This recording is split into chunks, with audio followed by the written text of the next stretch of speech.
Hello, everybody, and welcome to another stream. That's right, we are going to play a brand new game as soon as I make sure everything looks in order. Okay, so I'm pretty hyped about this game. Right here, let me show you right here. Napoleon Souls, also known as Valor Mortis. Right. So, before jumping into the game, play. Right, first let me make sure properties, maybe compatibility, also specific GLE test, right? So I won't have to make any adjustment, just in case. Right. So, that's pretty much it. Now let me see if I can find something about Valor Mortis, more information. Let's see what we are getting ourselves into. Let's make sure and hope we're not going to do another Amsterdam thing. Alright, so let's do some investigation. Right here. Right, everything related. Apologies, I have fat fingers apparently. Or fat finger behavior anyway. Yeah, so the game, from what I'm seeing right here, it's amazing. Yeah, hopefully this is the gameplay right here. Yeah. Yeah, actually,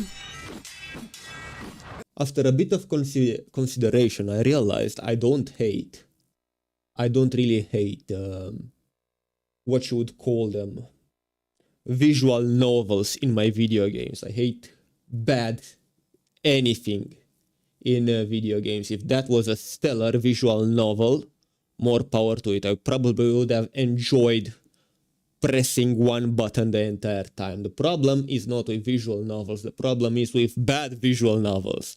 And Amsterdam was definitely one of them, in my humble opinion. Alright, let's see what else do we have here.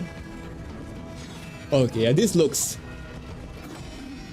Okay, I'm hyped. Let's just go play. Let's just go play it already. There we go. Play. Let's see how it is. Oh boy. I wonder if this is going to be another 5 hours of gameplay. Yeah, we're about to find out. Any time now, please. Come on. I do have a controller right here ready. Do not worry. I have come prepared. Grab a controller and kick back. Yes, let me just do some wire management over in here. Okay. Let's go. Anytime now. Yeah, from what I've seen, it's first person Dark Souls. Hopefully it will be similar to Kingdom Come Deliverance, just a tiny bit. Not too much, not too realistic, because I have a controller. I will need to switch to... Alright, so I'm going to make the gameplay a little bit brighter for you. A little bit more brightness. Like 129. A little bit more gamma, 129. Yeah, hopefully you can see this well. Alpha demo build, continue. A very small percentage of people may experience a seizure when exposed to certain visual images, including flashing lights of pattern may appear. Even people with no history of seizures. Yeah, nobody cared about it anyway. Yeah, don't worry. You have some strong people in here. This, that reminds me, hold up a second. There we go. It's already on my wish list, I think. Right. So we can play 2 chapters. Right, I don't... Yeah, you can't really see the chapters. Let me move the camera real quick.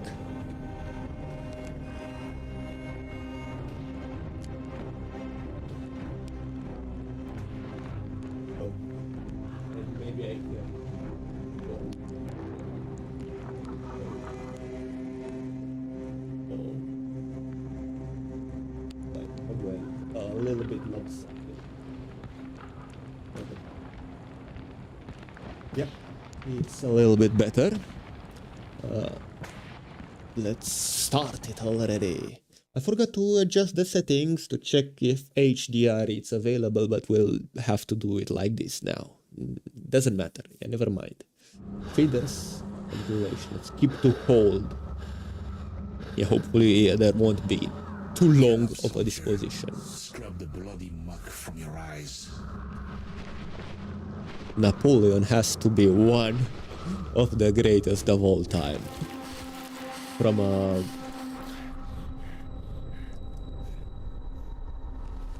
whatever he was, became an emperor. A little Sicilian boy. Okay, so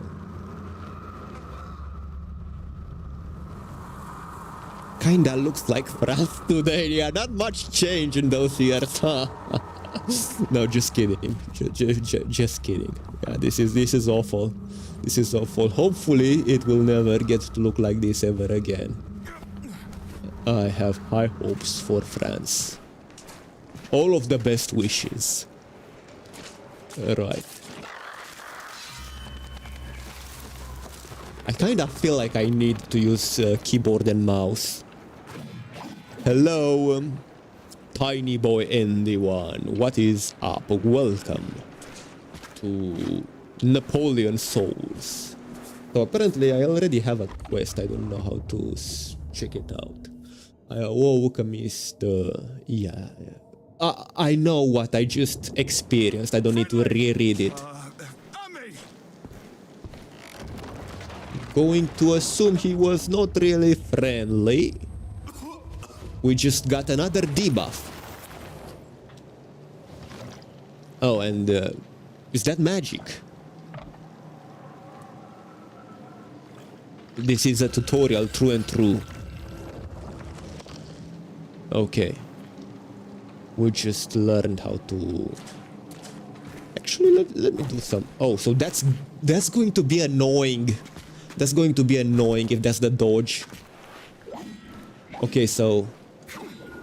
Heavy attack would be light attack. Block. I have no block. I have block right here, but this is dodge. What is this? So check this out. Yeah, so this button right here is dodge and it's so annoying. And this button right here, it's block, but this trigger right here is attack. How does this work? And I'm out of breath already. And what does this thing do? This thing does nothing. What does B do? B is crouch. A is jump. I agree with A being jump. What else do we have? X and Y. I see. Alright. What the hell's wrong with you? Just get him. Oh boy. It's kinda bad looking. We wear the same colors, for fuck's sake. Light attack and heavy attack. I have a heavy attack too. I see. No loots. So far. Hello, Dilly Dally 110. Hey, how's you? Great. This kinda reminds me of Dishonored a little bit. Have any of you played those games? Yeah, those games were amazing. A to jump, right? There we go. Yeah, so this gives me Dishonored vibes, which is... It's great. Can I sneak up on him? Oh, could I backstab? Nice! Yeah, where? Oh no.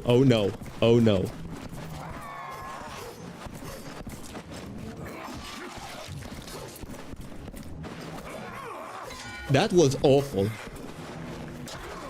There we go. And there's another one. Let's attempt to sneak up on him. Just check our surroundings real quick. Make sure we are not going to get jumped. I wonder if the splashes of water... Yeah, the splashes of water did gave us away. Right, gave away our location. Oh, perfect parry. I didn't expect that. So, yeah, apparently we learned how to block right now. Recovering health after block. So this is a perfect parry type situation, game, whatever you want to call it. Is it... yeah, so we've come right here. Was split in the road. There's nothing in here. There's a bridge over here. But it's the bridge that we fell through. So we don't really have... Are you Russian? Oh... I guess I sound Russian when I'm tired. Nope, nope. I am not Russian. I wouldn't say pretty close. There's like an entire war between me and them. But yeah, next to it. Yeah, sadly, for some reason today I sound Russian. Maybe it's because I haven't streamed in a while. Alright, oh no, that guy has a gun. Do I have a gun? Oh yeah, I just figured out what this thing that we cannot use right now.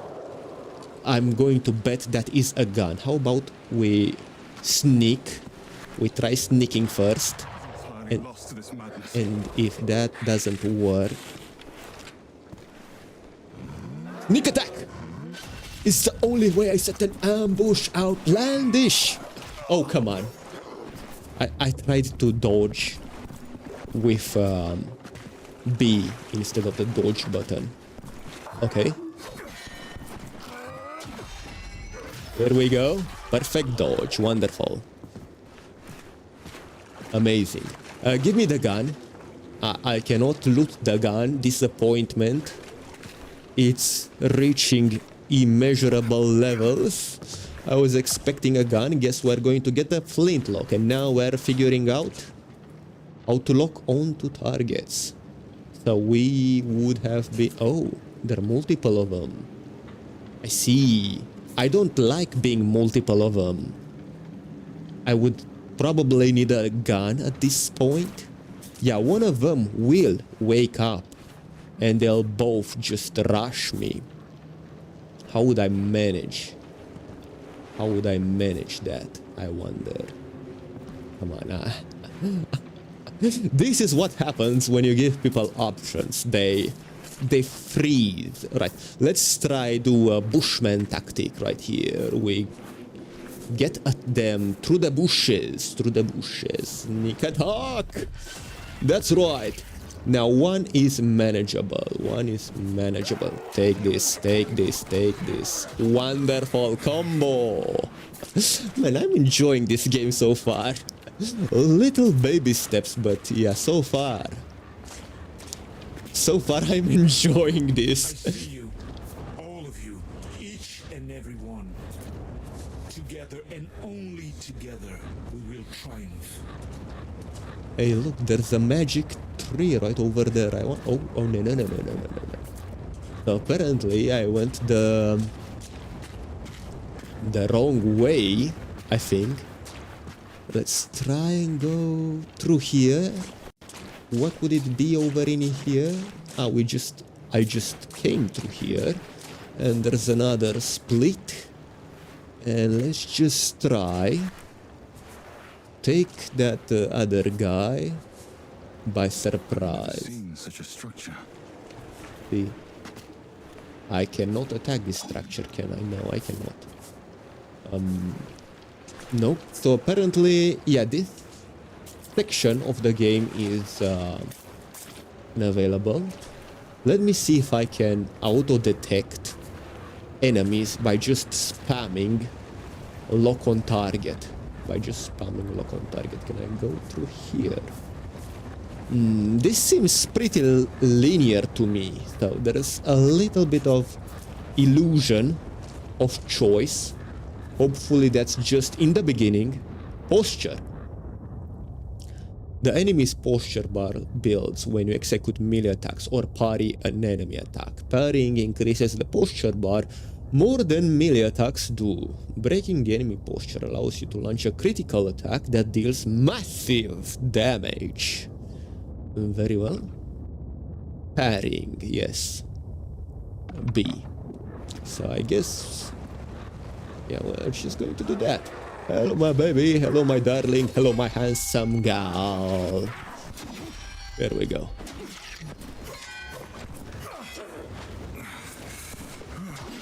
This doesn't seem that we're doing too well. Oh, come on. It's nice that it can, it allows me to animation cancel. Oh, come on. How does that work?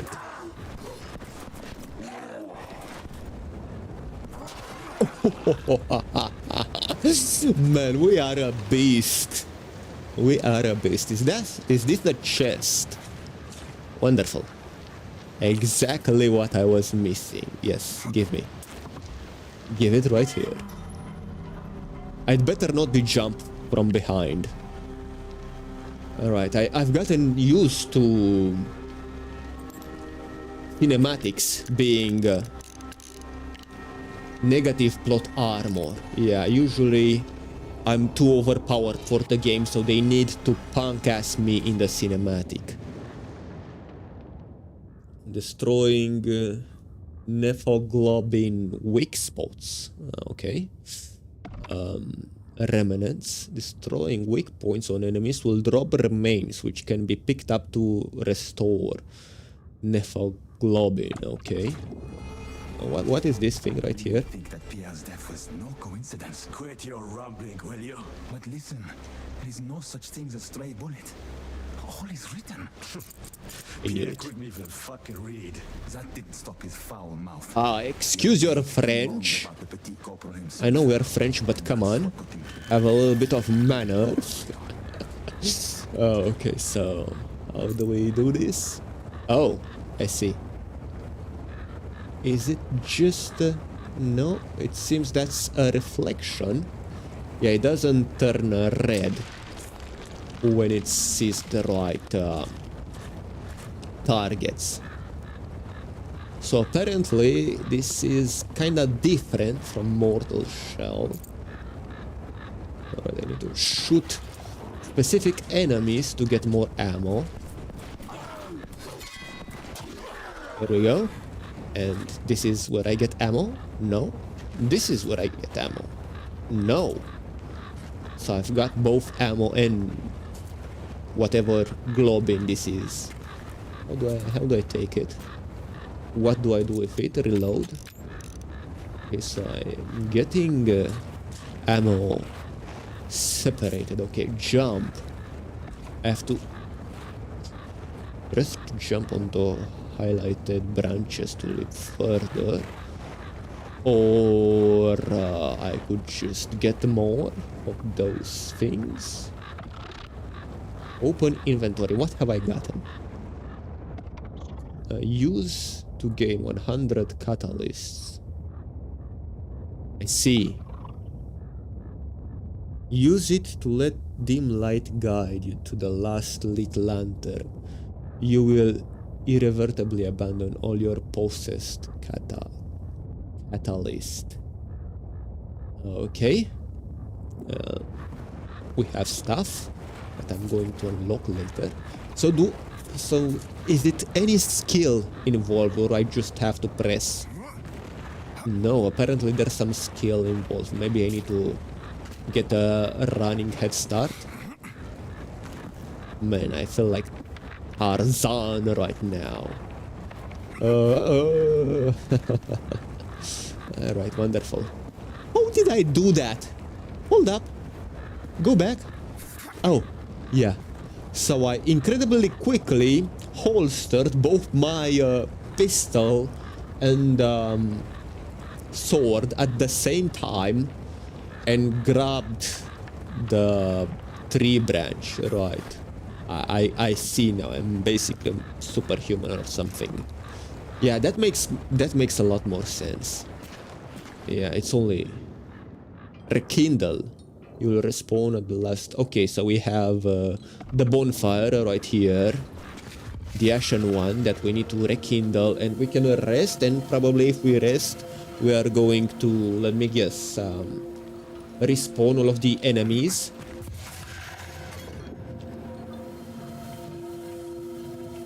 Health and fully restored. All non-boss enemies are revived. Yep, level up. Let's level up. Sure, why not? Increase maximum health, nephoglobin, and stamina. Sure, why not? We've just increased our stamina. Back. Travel. Where would I travel? Yeah. The world is going to hell. Yeah, it's better to just stay in here. There's nowhere. Unblockable attacks. I see. So this attack we cannot block. Let's instead shoot him. Oh, I see. So not all of his attacks are going to be unblockable. Just the red ones. I see. Man, I keep... Yeah, this is different from Mortal Shell. Control scheme wise.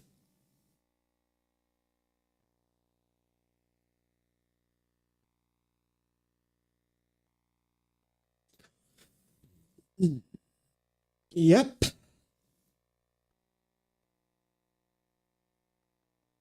And then restart. Pre-alpha, guys. Pre-alpha. Come on. Let me just adjust my camera real quick. Here we go. Wonderful. It is what it is. What can we do about it here? Alpha demo build. Immediately stop playing and consult your physician before resuming playing. Yeah, sure. Everyone does that. Yeah, if you're too weak to play a video game, you should definitely consult a doctor, a priest, whatever. Maybe a priest. Okay. Did the game save anything? Continue. Apparently it saved something. Right, so... Where is the guy? Did we kill him? Hello? How do I reload again? Okay. Oh, I see. Die, you bastard. Die. There we go. Hold up. Wait a minute. Something ain't right. Oh, come on. There you go. Double dodge. Sprint attack. Yeah, I wonder if the sprint attack is any different. Let me see. So this is the regular attack. I see. And sprint attack. Nice. What about sprint jump attack? Yeah. Nice. And regular jump attack? Yeah. Wonderful. Nice attention to detail. I like my... Of course! Sacre bleu! I am French! I'm allergic to water or something!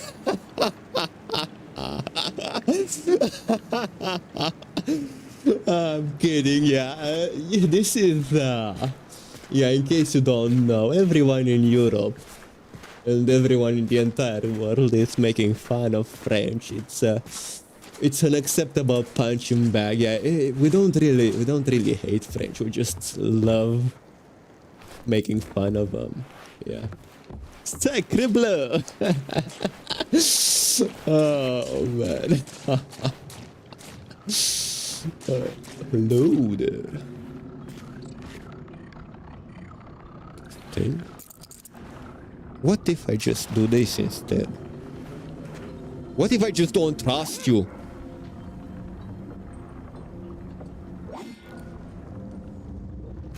Are you going to scare me or something?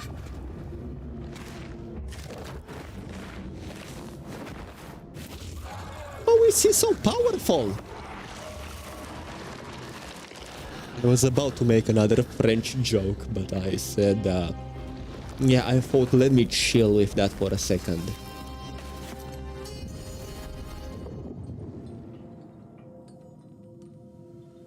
I can't, it's, my brain is full of French jokes, French after French joke.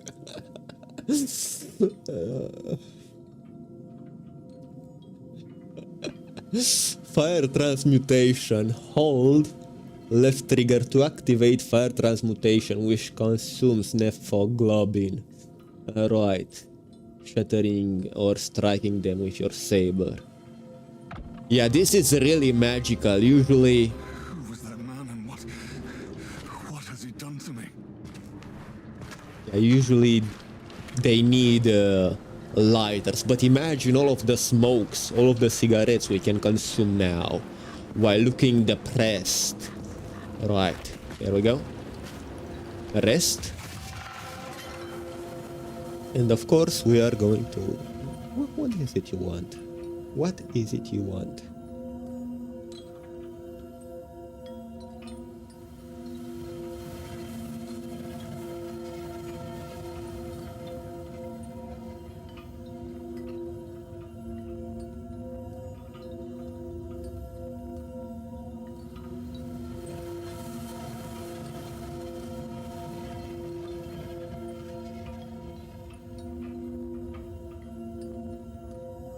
Excuse me a second.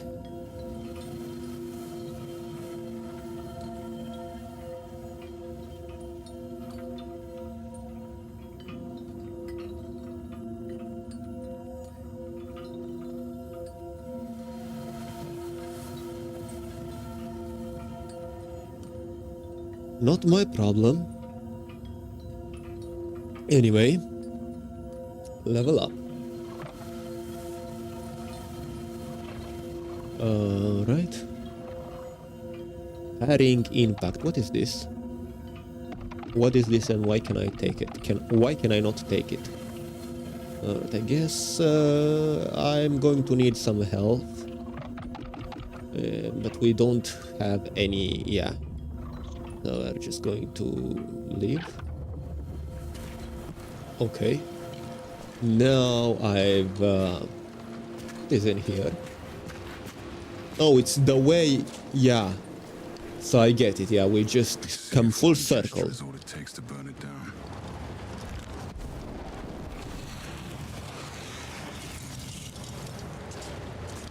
Okay. I shall lead you towards the most fertile lands on earth. But I cannot move your limbs from them, nor can I strike the blow in your stead. March belongs What? to the soldier alone. You're kidding me. Am I supposed to fight them? Here! Smoke all of your cigarettes! I have a lighter. Calm down, calm down. It doesn't have any more fuel. Yeah, no, sorry guys, I don't have any smokes on me or something like that.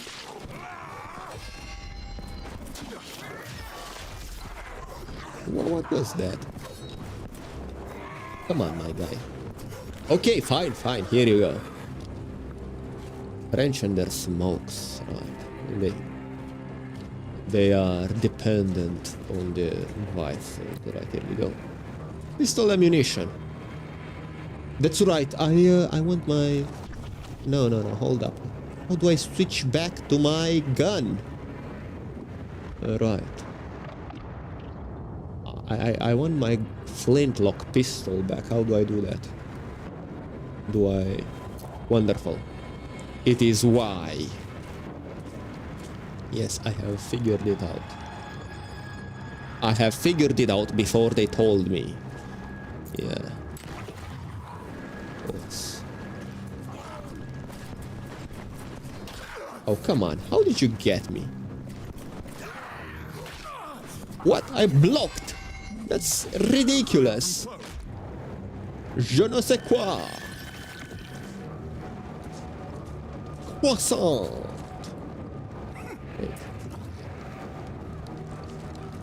Oh.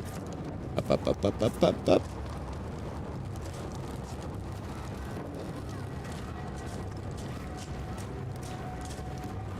Ce n'est pas possible. How do I surrender? I guess, yeah. Oh boy, hold up. Oh, now I really need to surrender. Hold up. What the hell was that? I guess that was me surrendering. Okay, I guess we cannot surrender since we are led by Napoleon. You dropped all your catalyst. Return to the location. Right. So it's Dark Souls meets Dishonored. I get it. Okay. Headshot. Reload. Wonderful.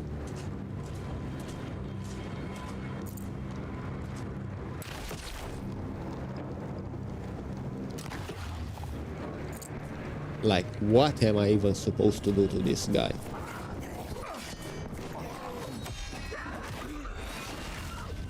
Yeah, I already shoot him in the head.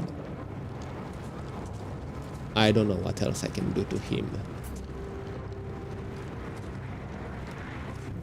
Right, can I reload my gun? Yeah, I'm just going to use my gun. Hey, you ugly freak, get over here. Why do you move like a dog, damn it?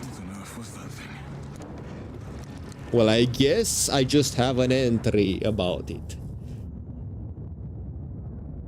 Yeah, that's enemies. Raisin soldier, musketeer, sapper, and howler. Right. Yeah, apparently my character just writes down everything in... Oh! Come on. That's right. Yeah, apparently my character just notes down everything instantly all the time in his little journal. Like a good little scholar that he is, right? If it wasn't for people like him, we wouldn't know what we know today. It's his knowledge that furthers society. So I guess I can just dodge bullets. Yeah, I mean, kind of makes sense.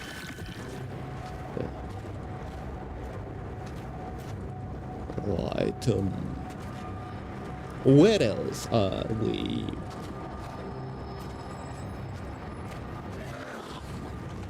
Supposed to go? Just run. Yeah, I forgot. You just run. Nope.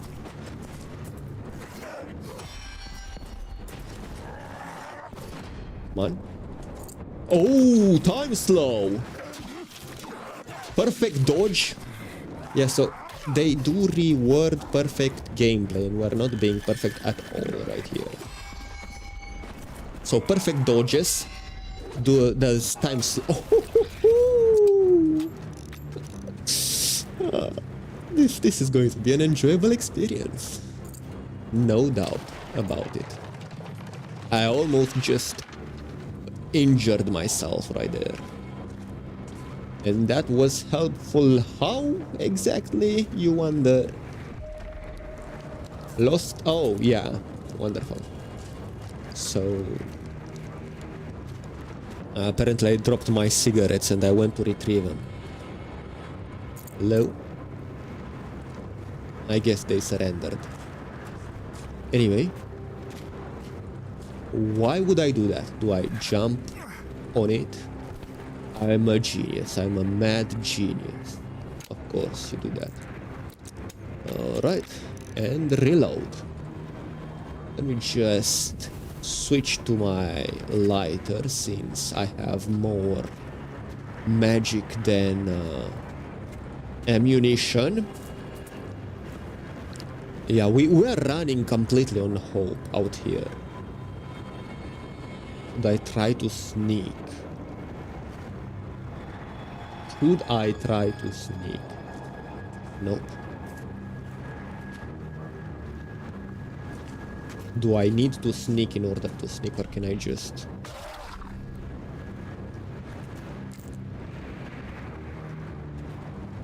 This thought just crossed my mind. It's completely niche.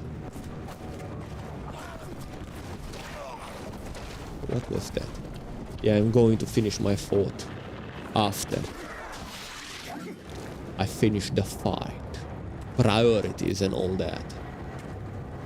Alright. I just realized I don't like disgusting things. Why do the enemy need... Why would the enemy need... Excuse me a moment. I've just arrived home after 8 hours of night shift and my brain does not compute anymore. Alright, why does the enemy need to be the enemies? Why do they need to be dehumanized? I'm perfectly fine with killing enemies. Yeah, you don't have to turn them into zombies or into undead. Just tell me, hey, those are the red guys, and it's universal language. Okay. Eeny, meeny, miny, mo. I've got locked in here with those savages. Yeah, this feels like Britain right now.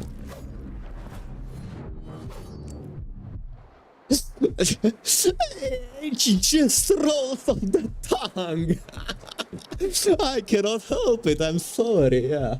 I'll take a small bathroom break and I'll be right back. Man, that was messed up.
What is wrong with me? It's an absolute curse. The most offensive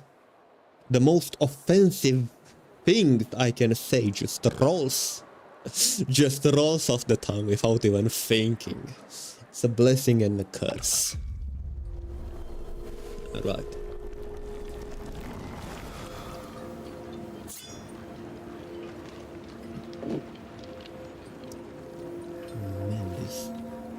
This dish has gotten bitter. Oh, come on. It's the old gang again. Wonderful. I don't like shooting. Yeah, I don't like using a controller for this. Not one bit. Very respectful of them to patiently wait for me to reload my gun. Alright, now I'm going to change.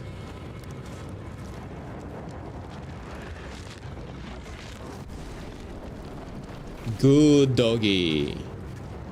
Good doggy, doggy, doggy, doggy. Good boy. Who's a good boy? You're a good boy. Come on. Hello. I was petting the dog. Do you mind? Where? Oh, yeah. I remember you. Let me dodge. Oh, this is ridiculous.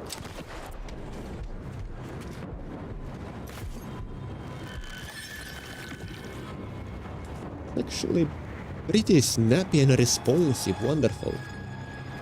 Right. So let me just...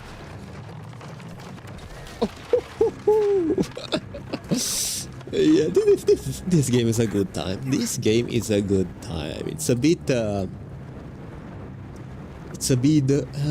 don't know how I would call it. Right, it's...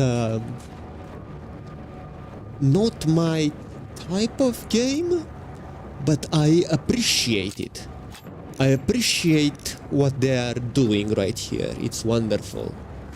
I usually like a little bit less death and destruction in my video games.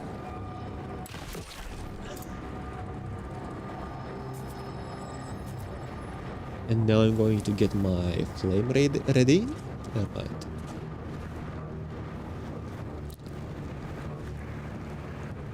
Actually, that wasn't...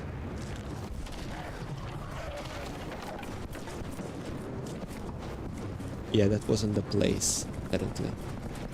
Hey, calm down, guy. Calm down. I was blocking that. Just, I don't think we're going to make it past this checkpoint, sadly. Yeah, it's not my cup of tea.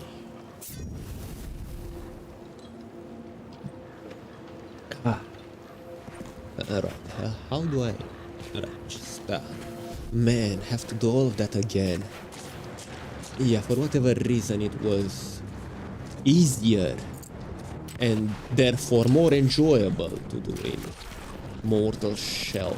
I can understand this difficulty might be enjoyable for the people that are actually good at video game, right? It's really... It's a men's video game, this thing right here. I do enjoy my little comfort games, and I'm not talking about Animal Crossing, I'm talking about Skyrim. Yeah, I think Skyrim might have made me weak or something. I can just do that, I guess. But yeah, now I do not have any... Calm down. Don't just start breakdance on me.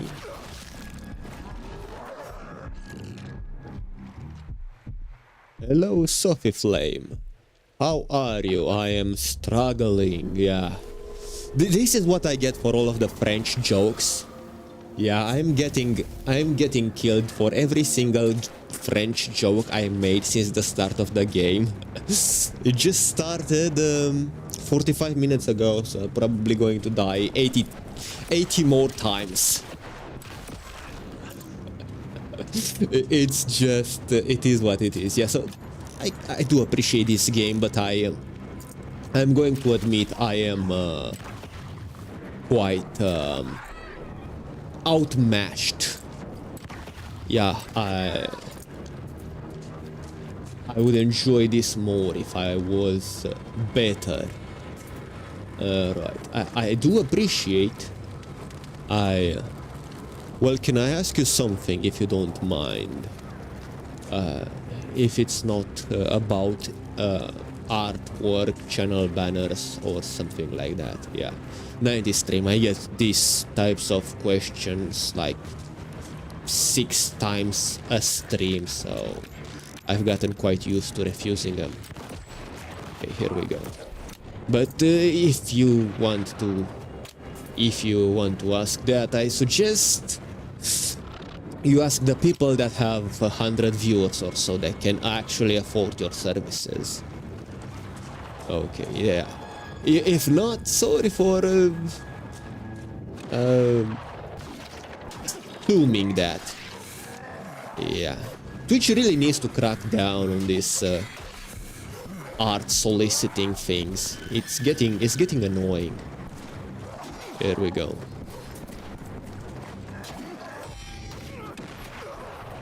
And it's only from Twitch. Ooh. Actually, hold up. Yeah, how would I do that?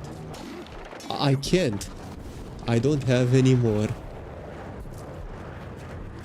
Yeah, so if I don't have any bullets, I'm out of luck. I am out of luck. What do I do? Oh, look, there's some bullets right here. Just run, I guess.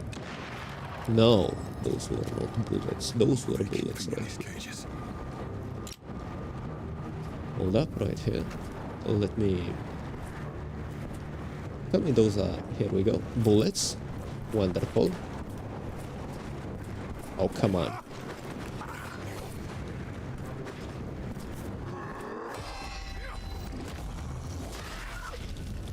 Nice.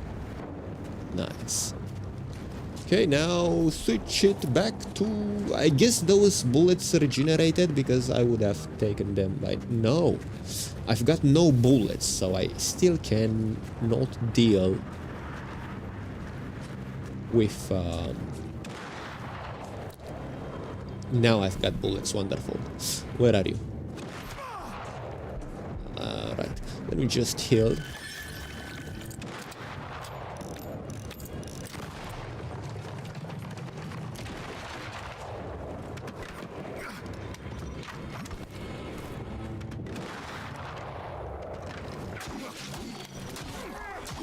Tell me he has more bullets, wonderful. Yes, he does.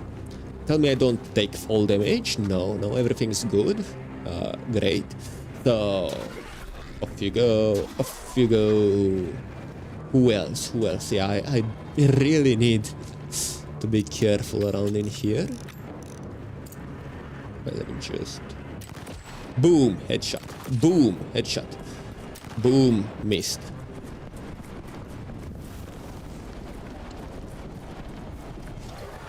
Okay. Let's try to stay alive. How about that? What does this do? What does this do? Okay, great. What does this do? Exactly. Stay away, you freak. I have a gun, and I don't have any bullets to use it, but if I would, I would. Alright, wonderful. Okay, let's try heavy attack. Nope. Let's try... Let's not try anything extravagant. Yeah, I've died it way too many times. Wonderful! Where did the bullet appear from? I needed that a few times ago. So, what's this thing? How do I heal?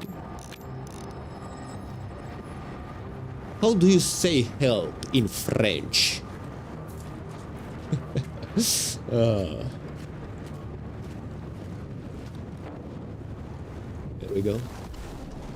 Tell me I'm next to a checkpoint. I cannot. No. We do not do that over here. Okay. Are you going to wake up or something? Oh, come on! Come on!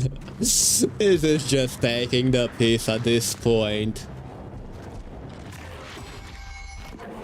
There we go. What happened with perfect parries? Giving health back.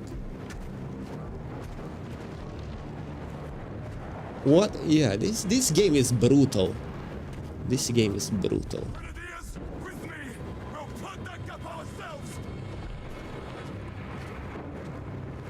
which I guess that's how war is. War is brutal. The French Revolution was brutal. Okay.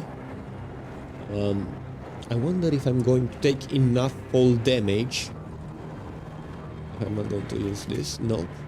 Nope. Apparently the fall damage is quite a bit generous. Let me options. Camera shake, field of view, video, borderless, windowed, full screen, gameplay, camera shake. Yeah, there's no difficulty adjustment. Man, I feel like a gaming journalist. That's how bad I've been playing so far. I feel like a professional gaming journalist. Like that one guy who kept failing the jump. Do you have any bullets or something? Yes, wonderful.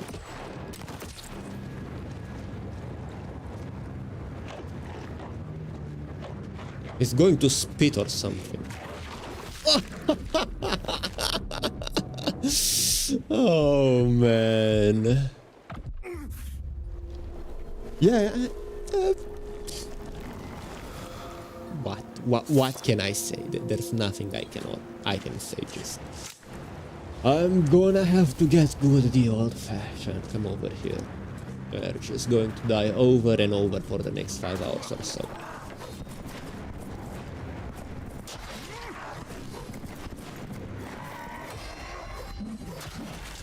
Apparently we have some invulnerability window.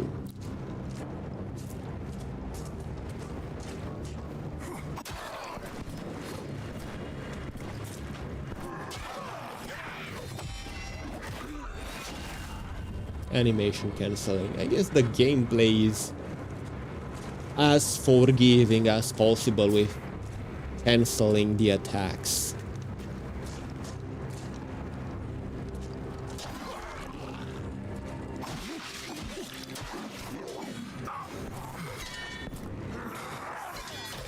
Oh, I ran out of... well, that's a new thing. I ran out of... yeah, you learn something new every day. You can run out of stamina. I forgot that was a thing. That's how little I used it, which I guess... good on them. For making me realize that's not really a thing. Wonderful. Hold up, I'm learning from past mistakes. That's right.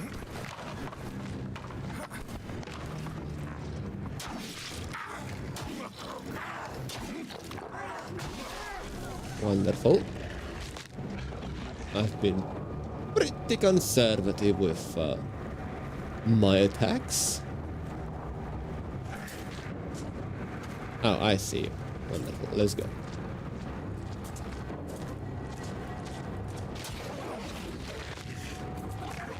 Oh, that's just... what am I supposed to do, my guy?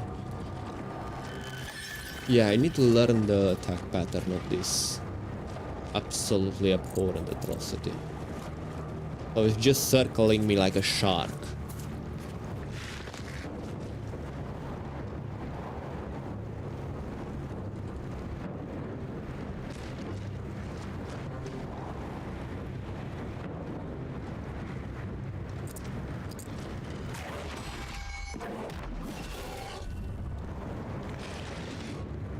Is that his hat? That mutated? Ooh.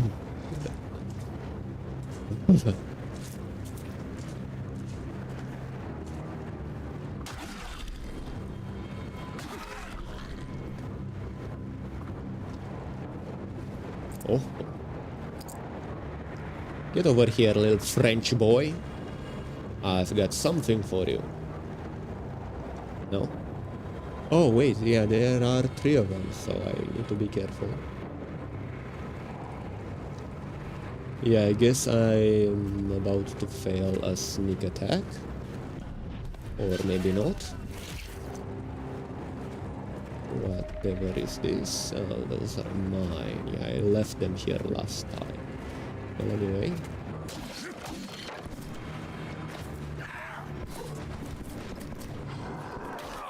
Nope.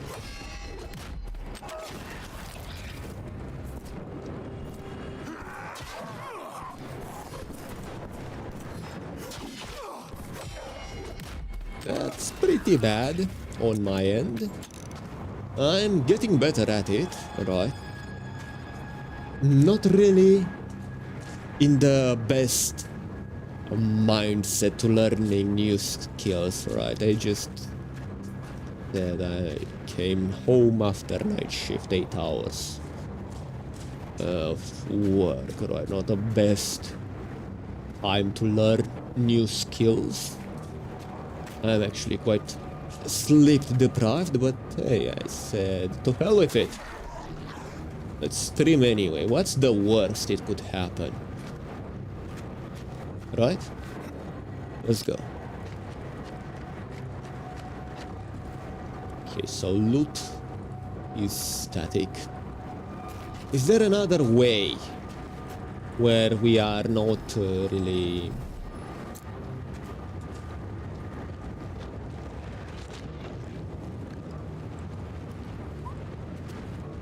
Come here, boy. Come here. Come on. Don't be shy.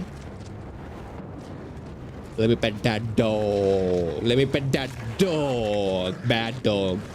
Don't bite. Bad dog. Bad dog. Oh, almost killed me. Let me pet that dog. Pet that dog. Pet that dog, damn it. Get over here. Get over here. Oh, come on!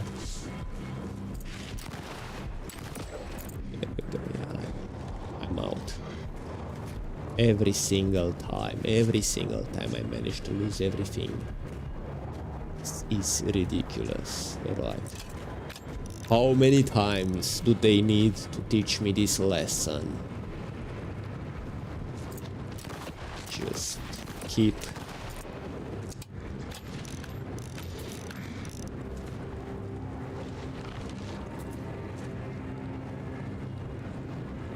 Can I menu or something? Come on, give me some health, damn it. Just to refill your globin thingy. Majingy.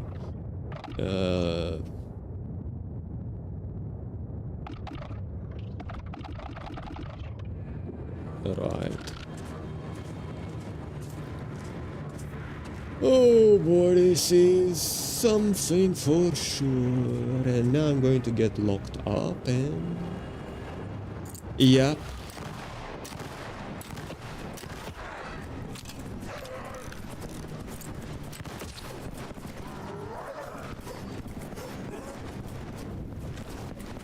Oh, come on!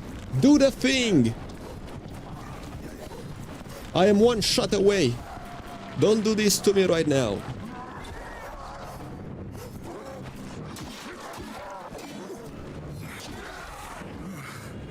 There we go. Boy, that was tough. I ran out of everything.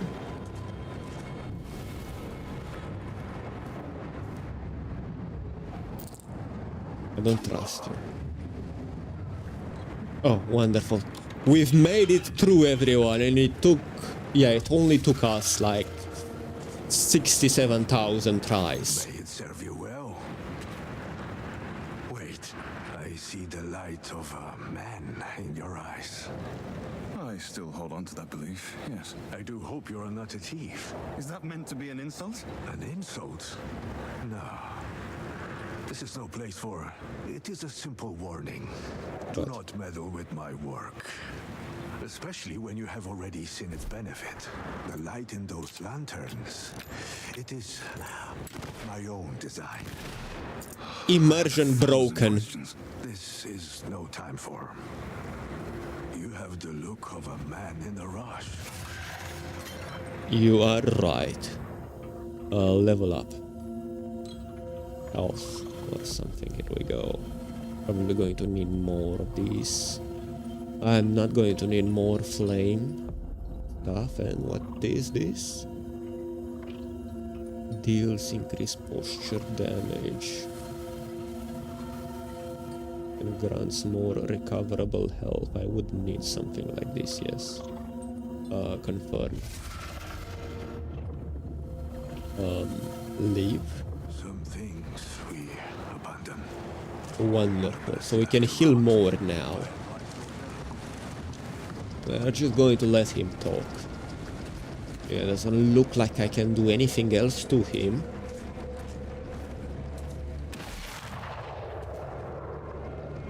Yeah. Yeah, so I'm not going to be...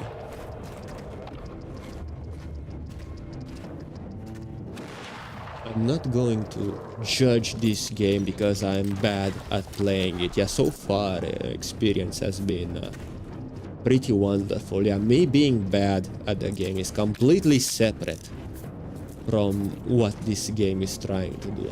I can see the vision. Alright.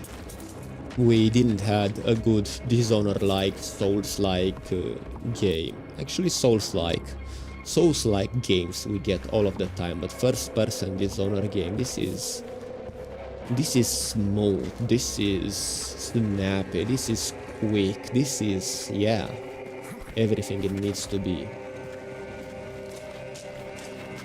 I cannot wait to see the speedruns.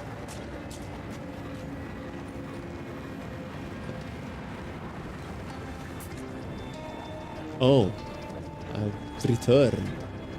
How does this work anyway? Yeah, the game seems pretty linear, which I guess it has its pros and cons. One of the pros being you weren't supposed to get lost, but I managed to do it regardless.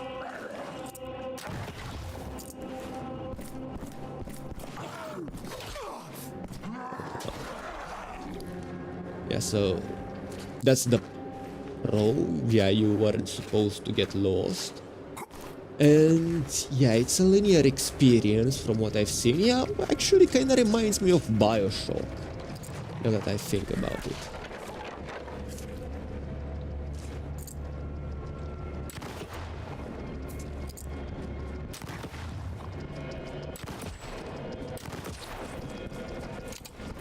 Okay. Oh, he teleported. Okay, so I kinda see how am I supposed to fight those people? Or so you just engage. What?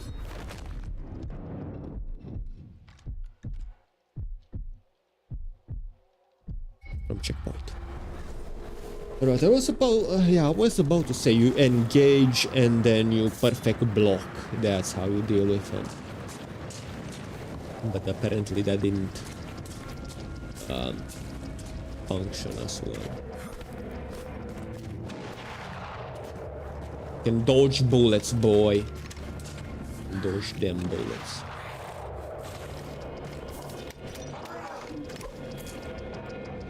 I don't know if it's going to punk me when I get up here.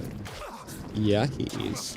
Actually, I should have just shot him now that I think about it. Alright.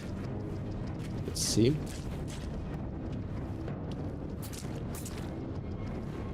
This is where I died. That was such a wasteful shot. Completely unnecessary. Here we go, take it.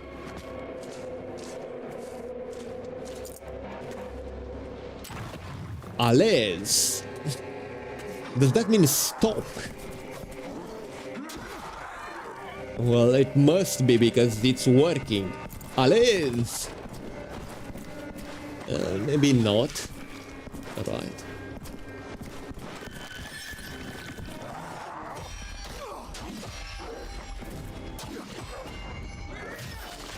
Yeah, I don't really see my health going up, but I guess I'll have to watch the replays.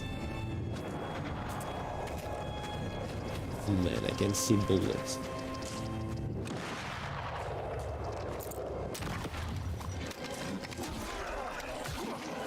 That's right, boy. I made it past by.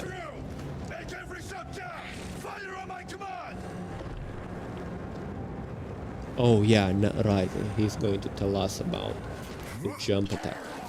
What? I missed? You win some, you lose some. What can I say? Yeah, it is what it is. Take it. Can I just infinitely refill? No, I cannot.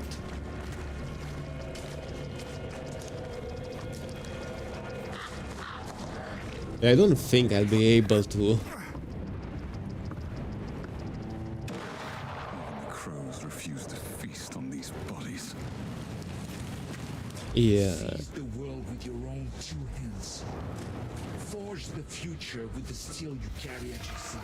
Wonderful. Do not forget, courage never goes unnoticed. Perseverance is always richly rewarded. Alright, let's just save the way, the whatever. Leave. The Wonderful. Emperor's love is eternal, and the Empire never turns its gaze from its... Are they going to make Napoleon the bad guy? Come on. He was done. Yeah, he was done so dirty.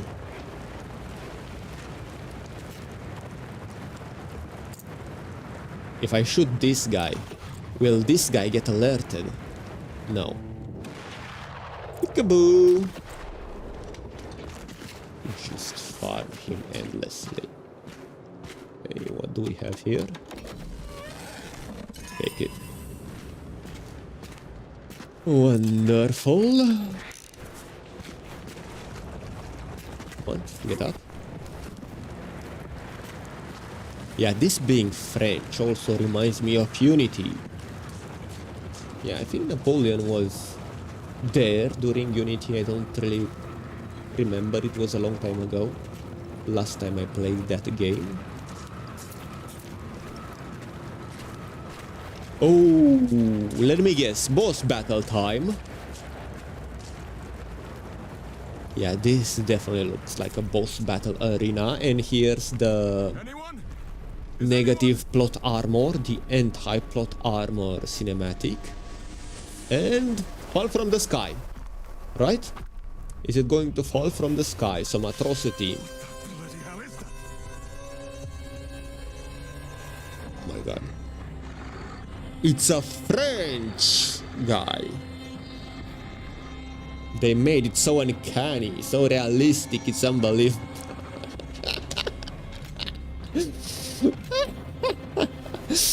Oh man. Oh, I guess we have. Oh, come on. Good. Oh, come on. I don't know what to do, my guy. Guess I'll have to learn his pattern or something.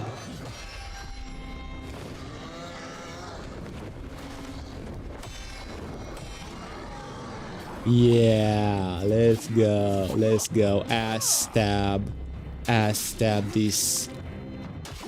Actually, hold on. I have one in the back as well.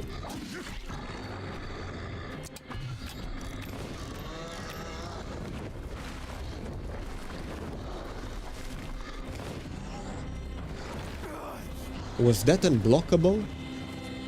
Hold up a second, let me heal.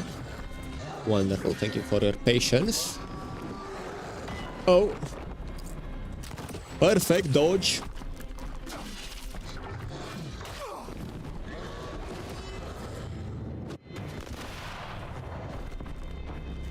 Let me heal again.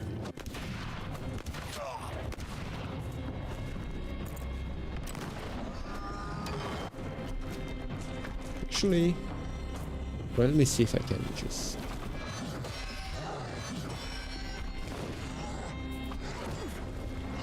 Okay. Let me heal again. Hold up a second. So you kinda, yeah, this game rewards you for being perfect. And that's about it. Okay. I was not expecting that.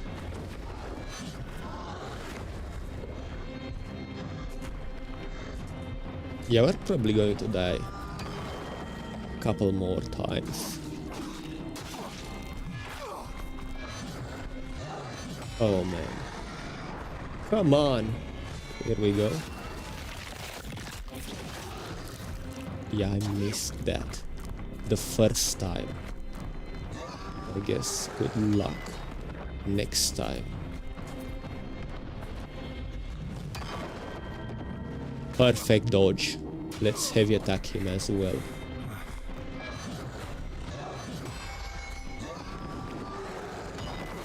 Ha ha ha ha. Yeah, I'm pretty, what you'd call it? Pretty content, pretty impressed with how I did so far. Yeah. Considering this is not my forte. Use. You even get the thing right.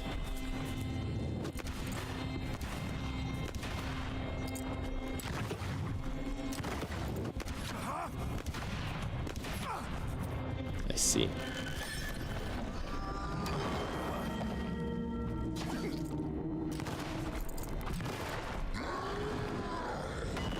Nope.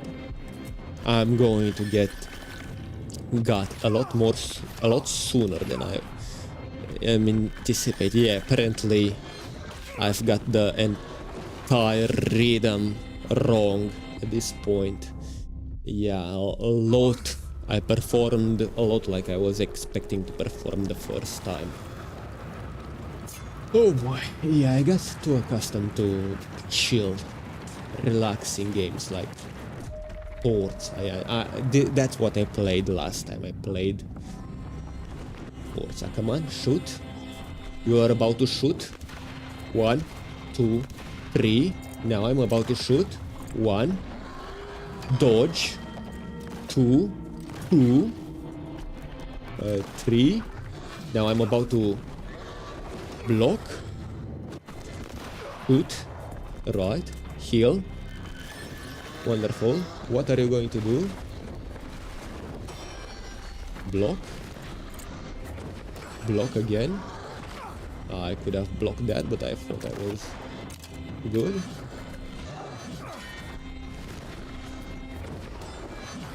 Wow. Yeah, so we're learning slowly but surely.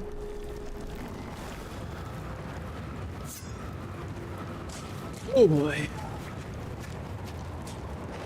Why is it always a bother to deal with French people? Okay. Come on now.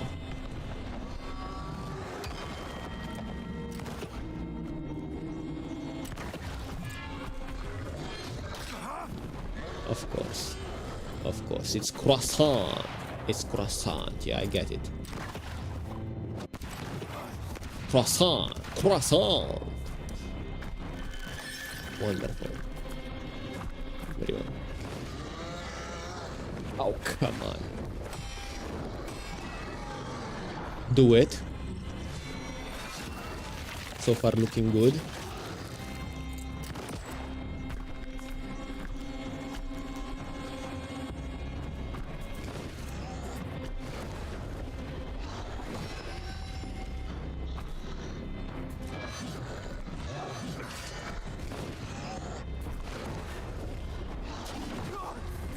That was not ideal. Come on, what was that? Let me heal again.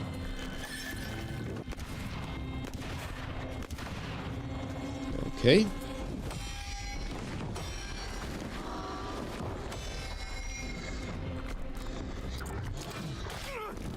Yeah, I did not even thought about running out of bullets. Alright.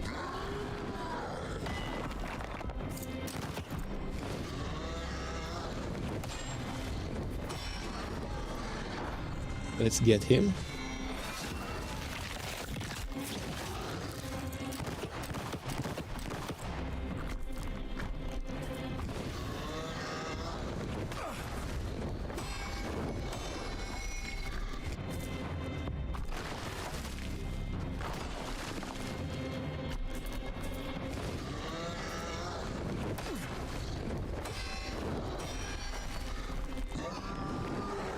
No, no, no, no, no, no, no, no. That was such a waste. Okay, time for you to go. Good night, sweetheart. Good night. Here, mate, let me light that cigarette for you. Nice and warm. Nice and warm. Of course you have a second face. Does it carry over? You are really going to learn your rhythm.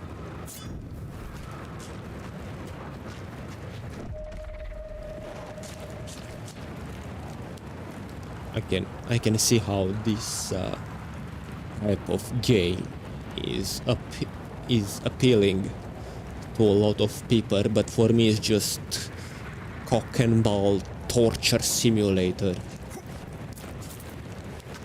I'm not going to deduct it points because I'm bad at video games. This is a video game. This is what we asked for.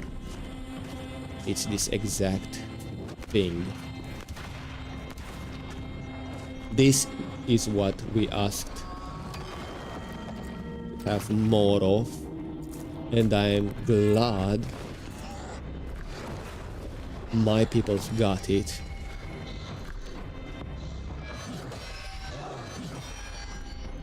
I'm just going with meat.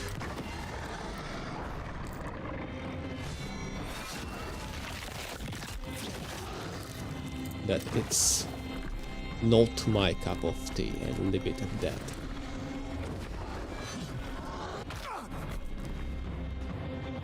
As I was saying,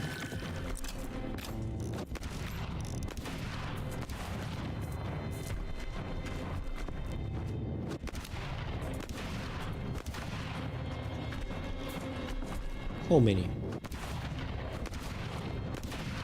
more shots do you have?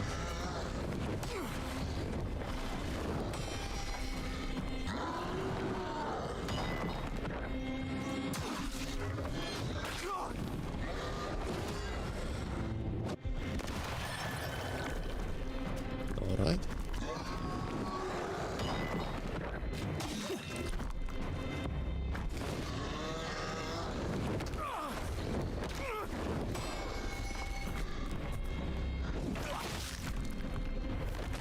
You have to be perfect. You have to be perfect at every single attack to perfection. And then there goes the second phase. Whoever is enjoying this game, I'm happy you got what you wanted. And you are a better player than me, obviously.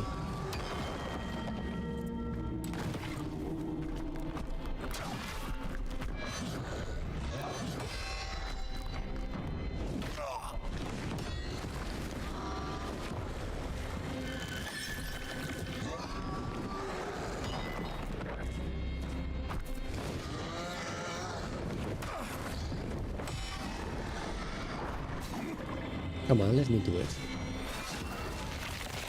There we go.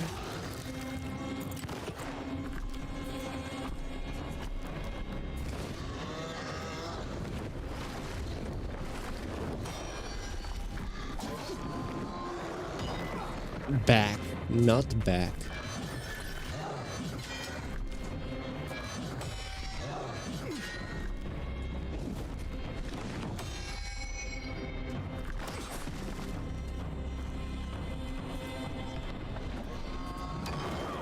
What?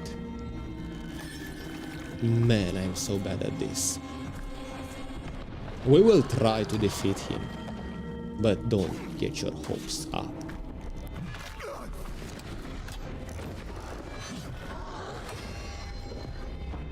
Yeah, this is a lost.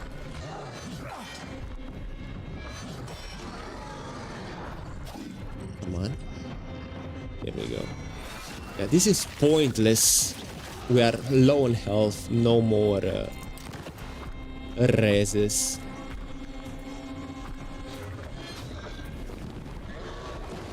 This is just for me to learn how to play the game. Well, yeah, we're going to be here for a while. Did I said 5 hours? Well, we are only 1 hour and a half in. Yeah, it's a shame. It's a shame because I really wanted to have fun. But apparently, yeah, I'm skill issue. I'm getting skill gap.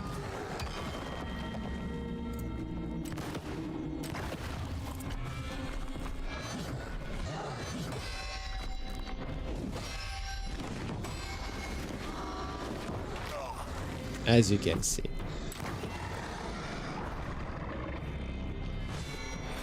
Awfully skill gap. It's just the way it is.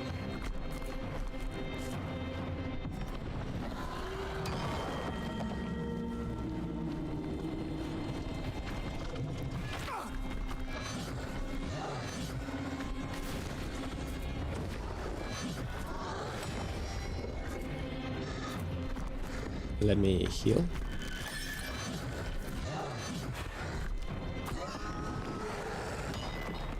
It worked.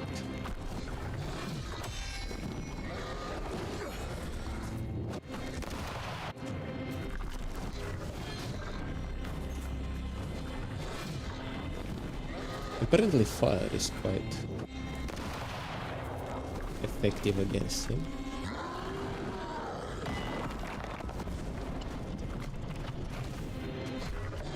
But I guess it has a limit. Man. Oof.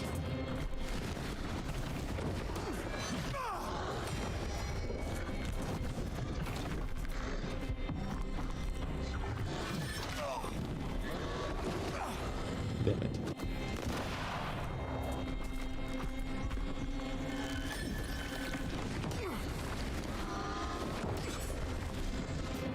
I guess if he grunts, we kind of failed the perfect thing.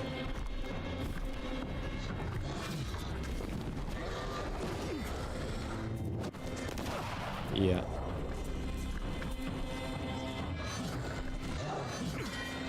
We're getting closer. Oh.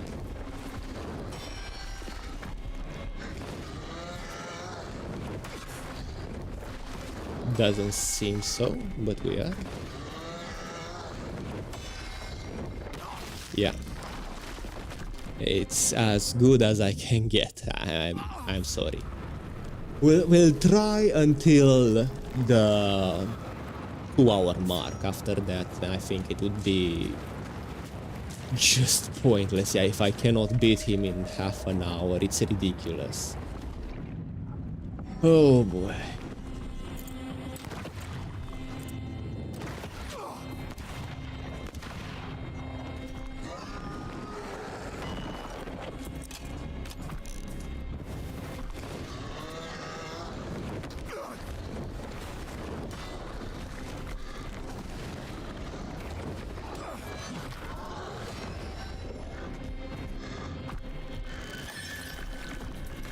Yeah, I don't think I'm going to beat him this time either.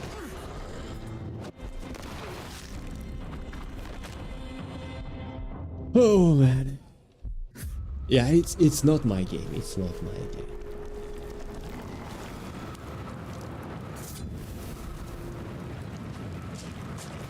It is what it is.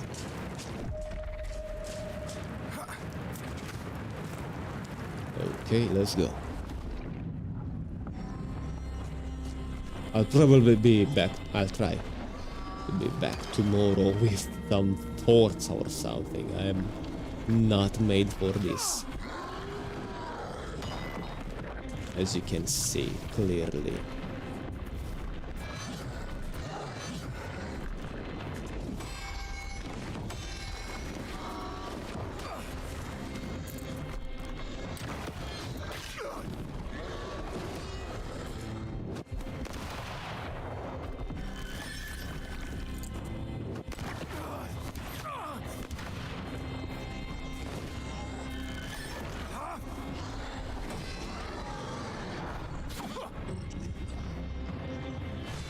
I am so unexcusably bad at this.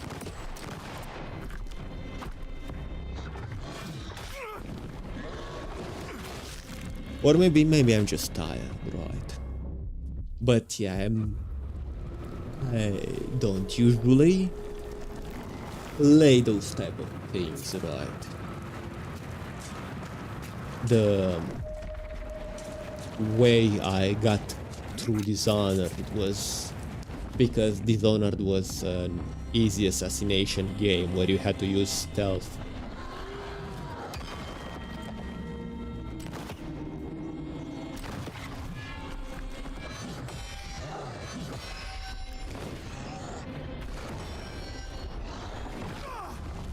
Damn it.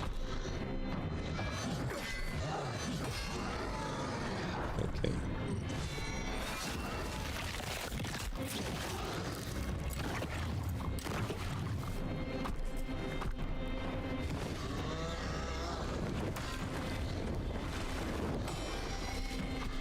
Alright.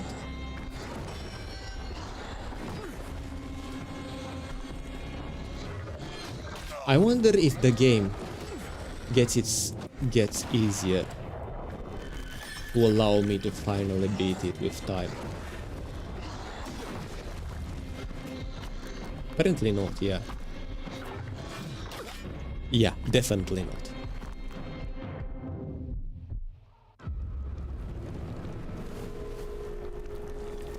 The definition of insanity is doing the same thing over and over and expecting things to change. Oh boy. Let's go.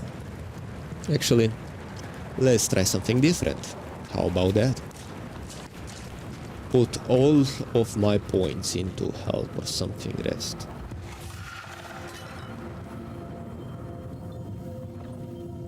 Level up? We can do that. Everything. Confirm. What's this?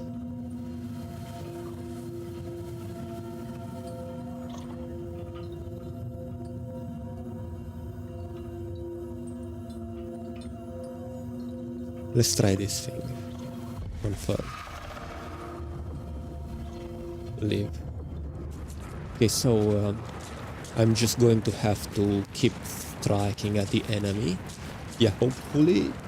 I mean, this is more skill based since I cannot heal. And only with melee hits I regain some health back. We'll try it like that.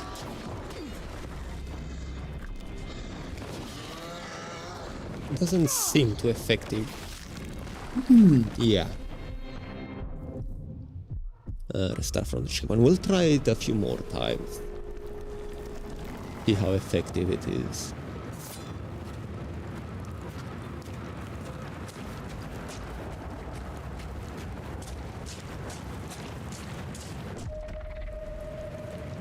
So yeah, apparently I was just a tiny little bit underleveled.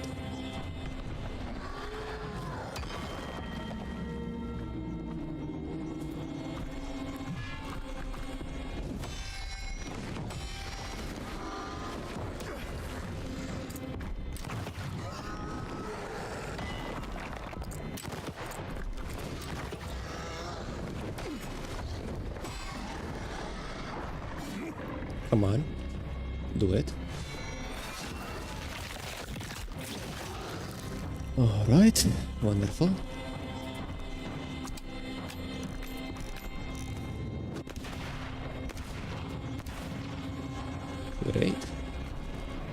You're not going to shoot at me again. Come on. Are you going to just spam that now?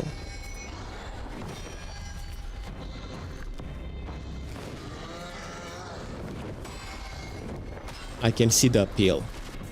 You feel unstoppable when you just do it perfectly every single time.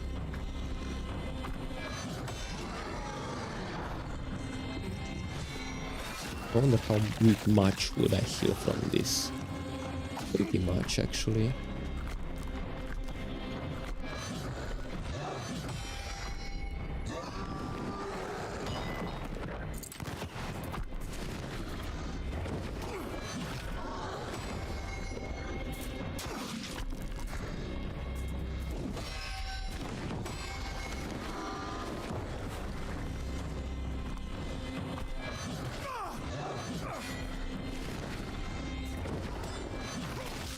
Yeah, I guess we do need our healing flasks, maybe. Just maybe.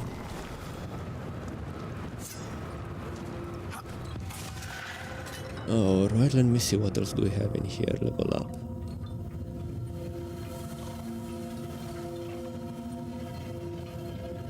Damaging explosion, confirm. Anything else that I can invest in? No. Here we go. So yeah, maybe taking out more of his points.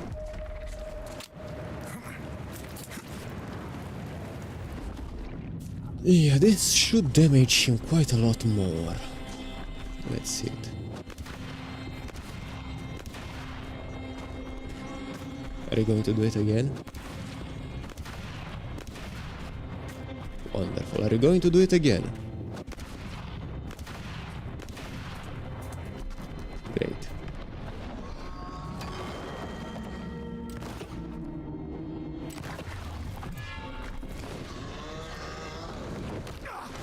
It was awful.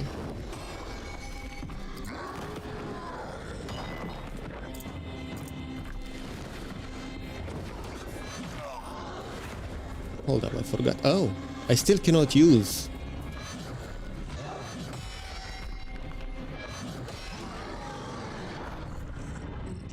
Yeah, for whatever reason I have 0 flasks. How did I manage to do that? But yeah, so far looks pretty good.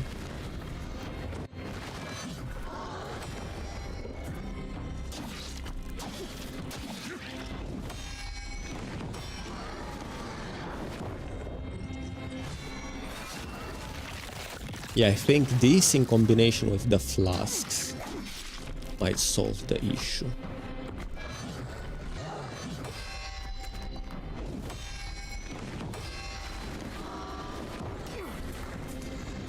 Nope.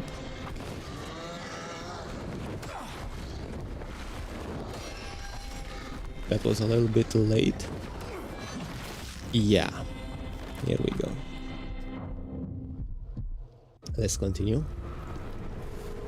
Yeah, we might be able to get him to his second phase now with all of the flasks. Let's see if that's the case.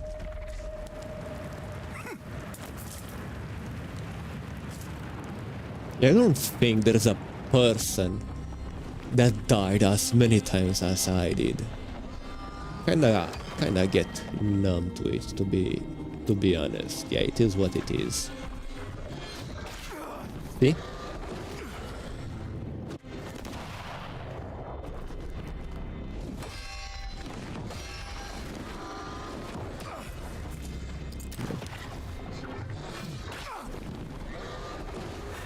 Just heal. There we go. Wonderful.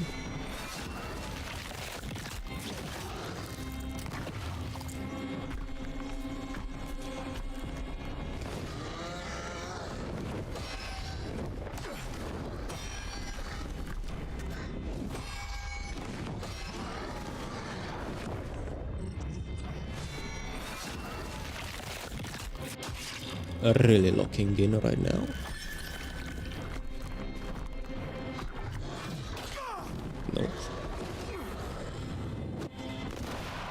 I forgot that was a thing.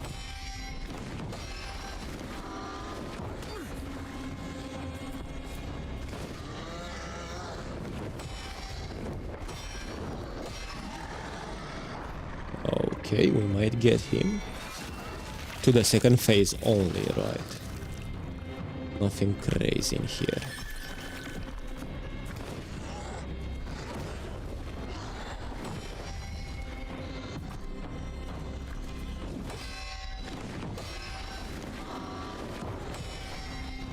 Guess I'm learning a few things. There we go. Do I heal from this, I wonder? Not enough. Yeah, so now he has different attack patterns or something. Oh, come on now.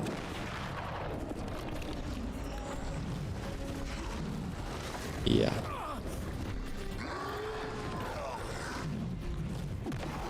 And I cannot heal.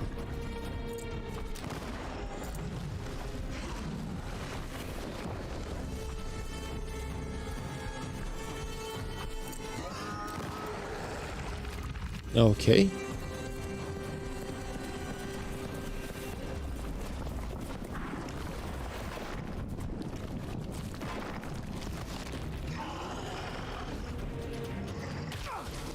The hell was that? I'm getting fatigued. Yeah, I'm getting French fatigue. Oh boy. Yeah, we've definitely, yeah, this is the furthest we've been so far. But yeah, this is starting to become a nightmare. How do people enjoy those kind of games? Is this the second phase? No, this is the first phase again. Okay. Come on.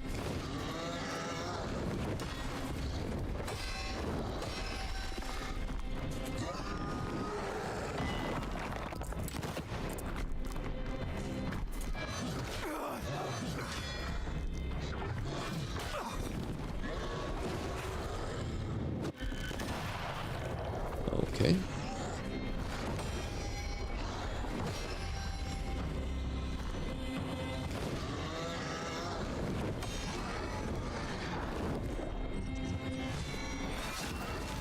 Do I get health back? Let me see.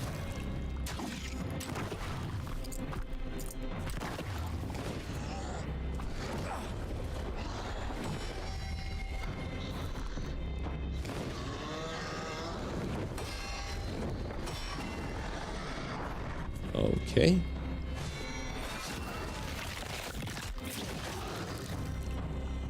There are probably people who made it past first try. I'm not one of those people. But I can see being a little bit simpler now. There we go.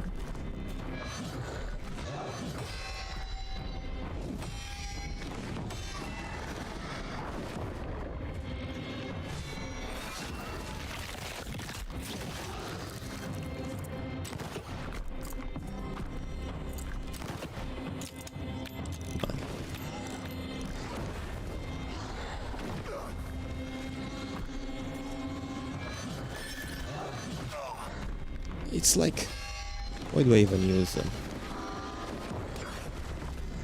At this point.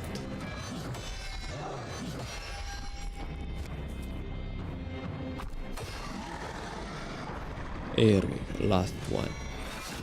Until I have to figure out how in the living hell am I going to supposed to have to kill him this time.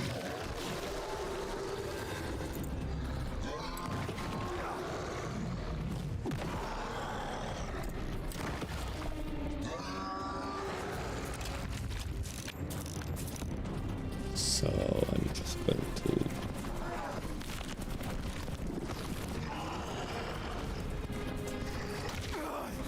no, just keep dodging.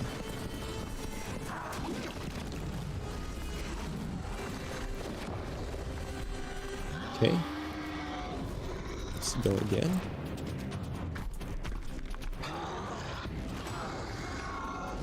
Okay.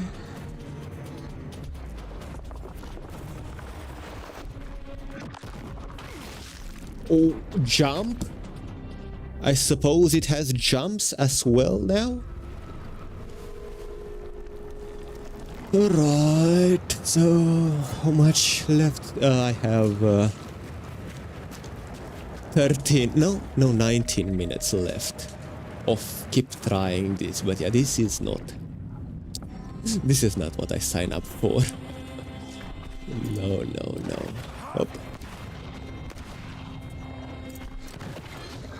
Oh, come on. I'm performing even worse.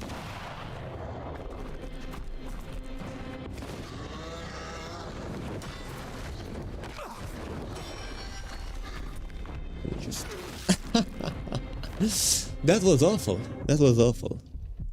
Yes, restart. I'm going to have nightmares about this. Just waking up and dying and waking up again and dying again.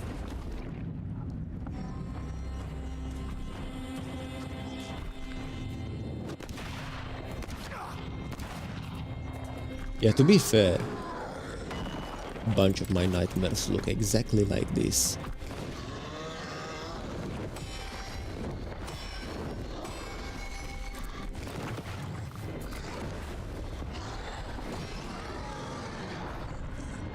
There we go.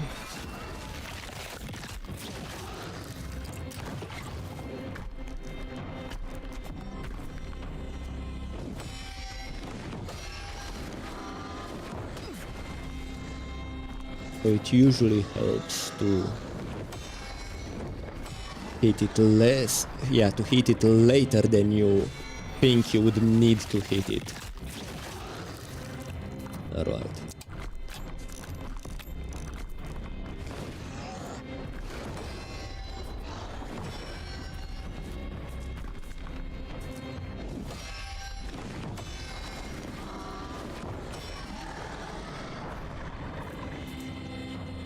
Is this last time? No, it's not. I have to do it one more time, come on.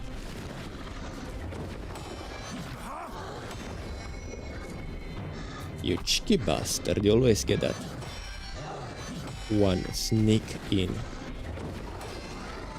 There we go, finally. With a pretty nice amount of healing items. Let me just reload real quick.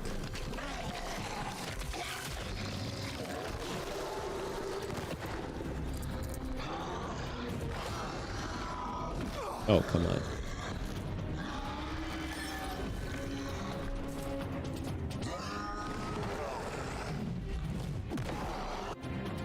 Can I heal again? Didn't work. We're going to shoot him.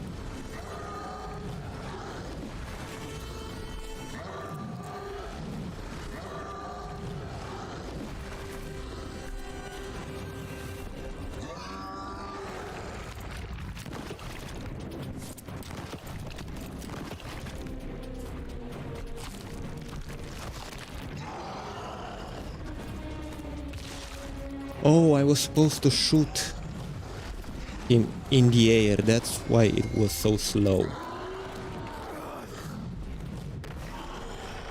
Okay, let's heal.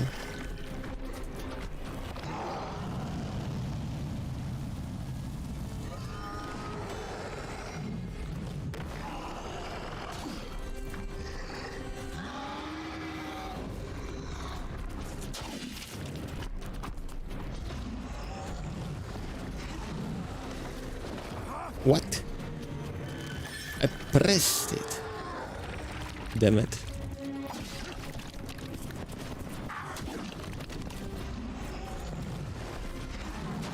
Oh, come on. I'm cornered. Let me heal, and I pressed heal at the wrong time. Yeah, let's go. Should I figure out To avoid the wave, go to the back. Never thought about that. I never thought about any back. Alright, here we go. Let me... To avoid the wave, go back. Maybe... dodge like this. Anyway, we'll have to just... Here we go. Oh, come on. Here we go.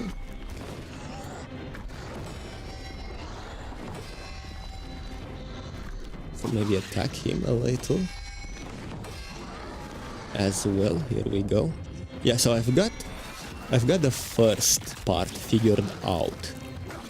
The second one is more annoying.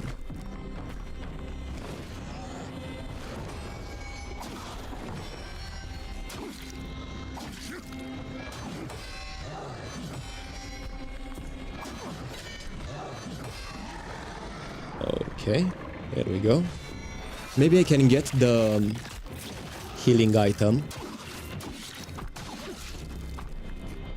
and just start hitting him more often.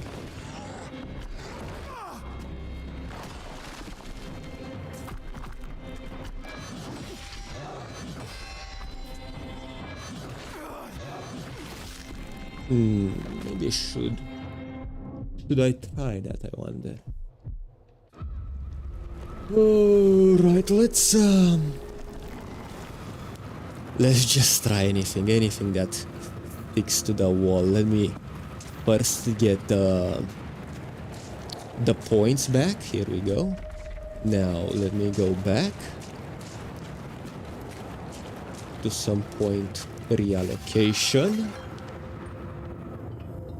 Level up. Good. Yeah, the weak point. Yeah, we'll just do this instead. Deals increased posture, maximum stamina. Can we respec? No, we cannot respec. Decrease. Increase, confirm, reset level. Cancel. What are we going to need? Okay, health. All of it. And successful parry increase posture. Blocking costs less stamina and grants more recoverable health. I don't know how this works, but we will try this and this and this and this like this, and we will put this in here and confirm. Great. Let's see how this works now. Use. Wonderful.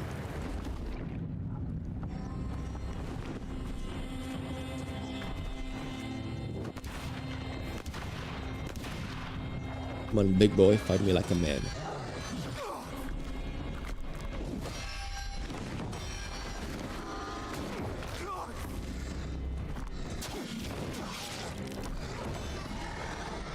Okay, so would I heal now? A lot. I mean, yeah, kinda.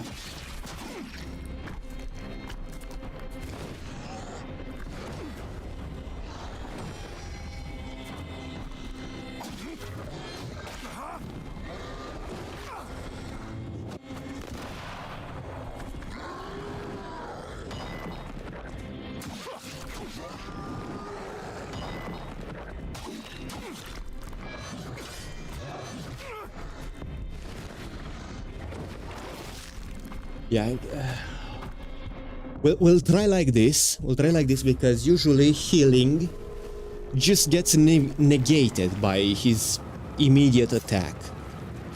Alright, so I'll try to beat his first phase like this.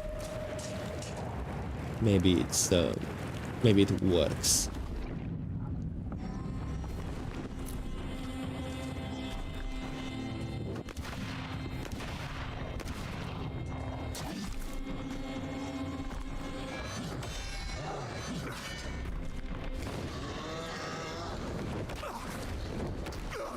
Why doesn't it work? I wonder. Here we go. first phase. I mean first out of 4 probably now. Going to take 4.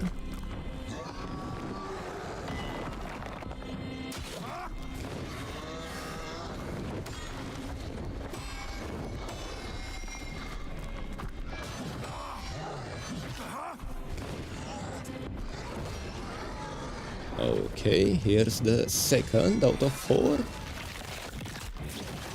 I'm getting quite a lot of health back.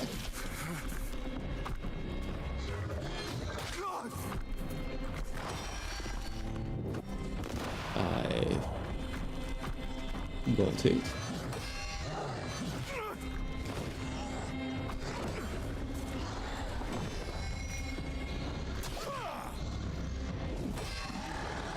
Okay, here's the third one.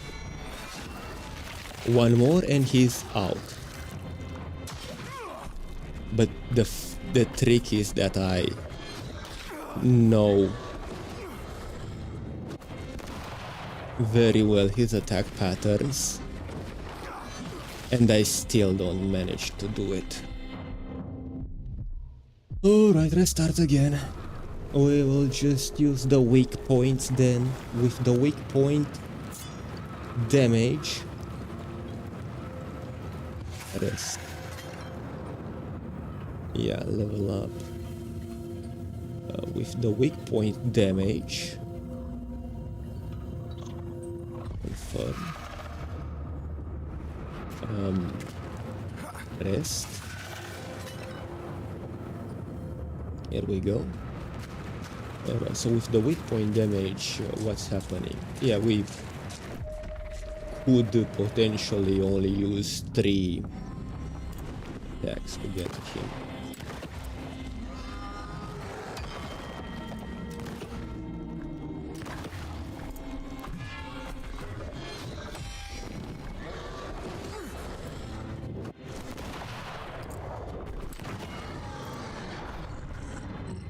There we go.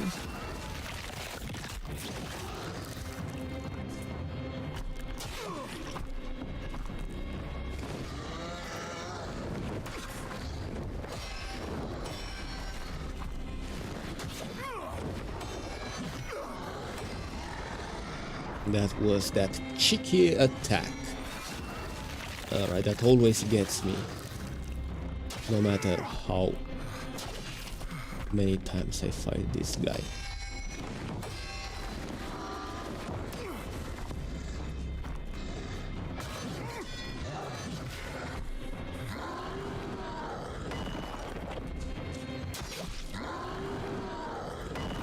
Oof.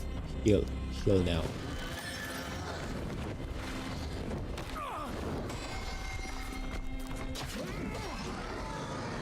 And enter the phase.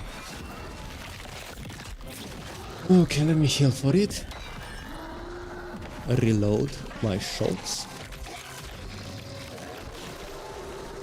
And try to hit his weak points. Oh, come on. Oh, come on. This is torture.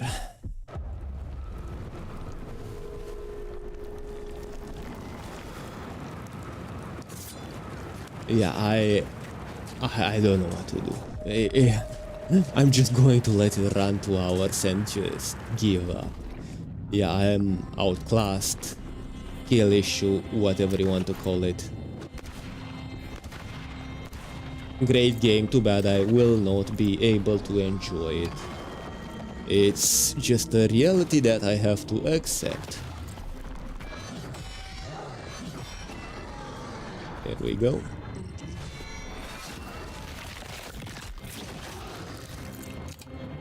Come on.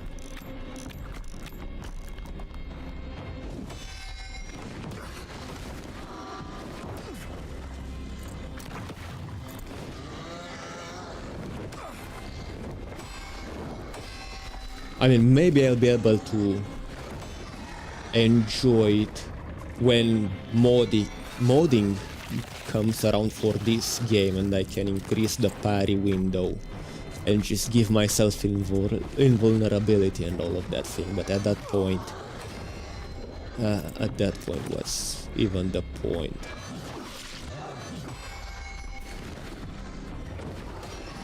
Here we go. Wonderful.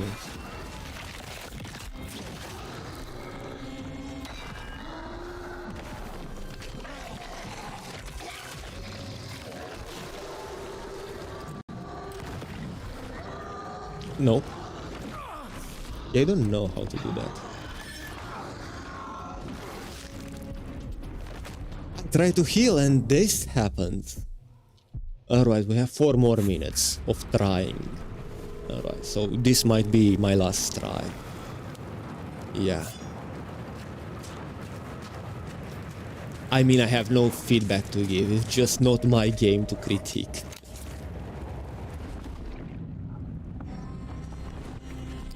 If I cannot make it past the first boss.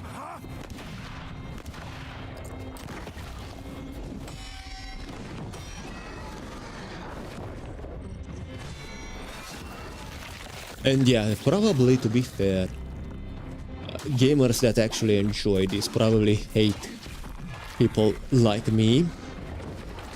Because it's because people like me, the developers, feel the need to make their games easier and therefore less enjoyable for them.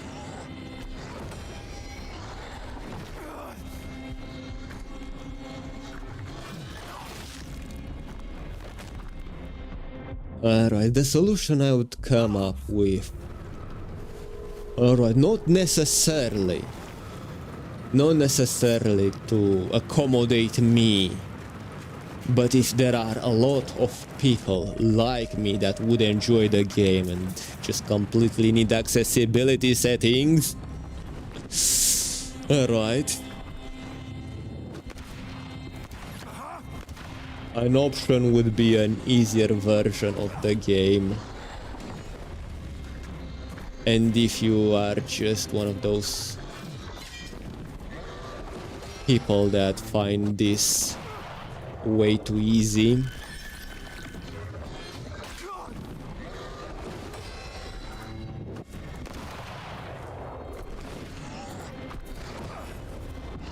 yeah, so basically just a difficulty slider pretty much, right? And you get rewarded and appreciated way more if you do it the way the developers have intended for you to do it.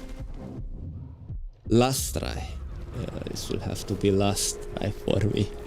We've been at it for 2 hours and completely got our asses handed to us. Like, at this point, I'm ranking up in souls. I can just level up from dying in here over and over.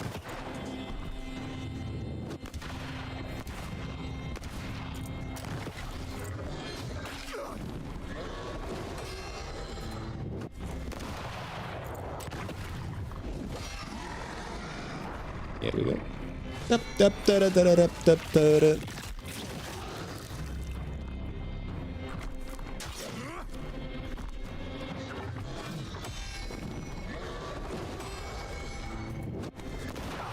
Too soon.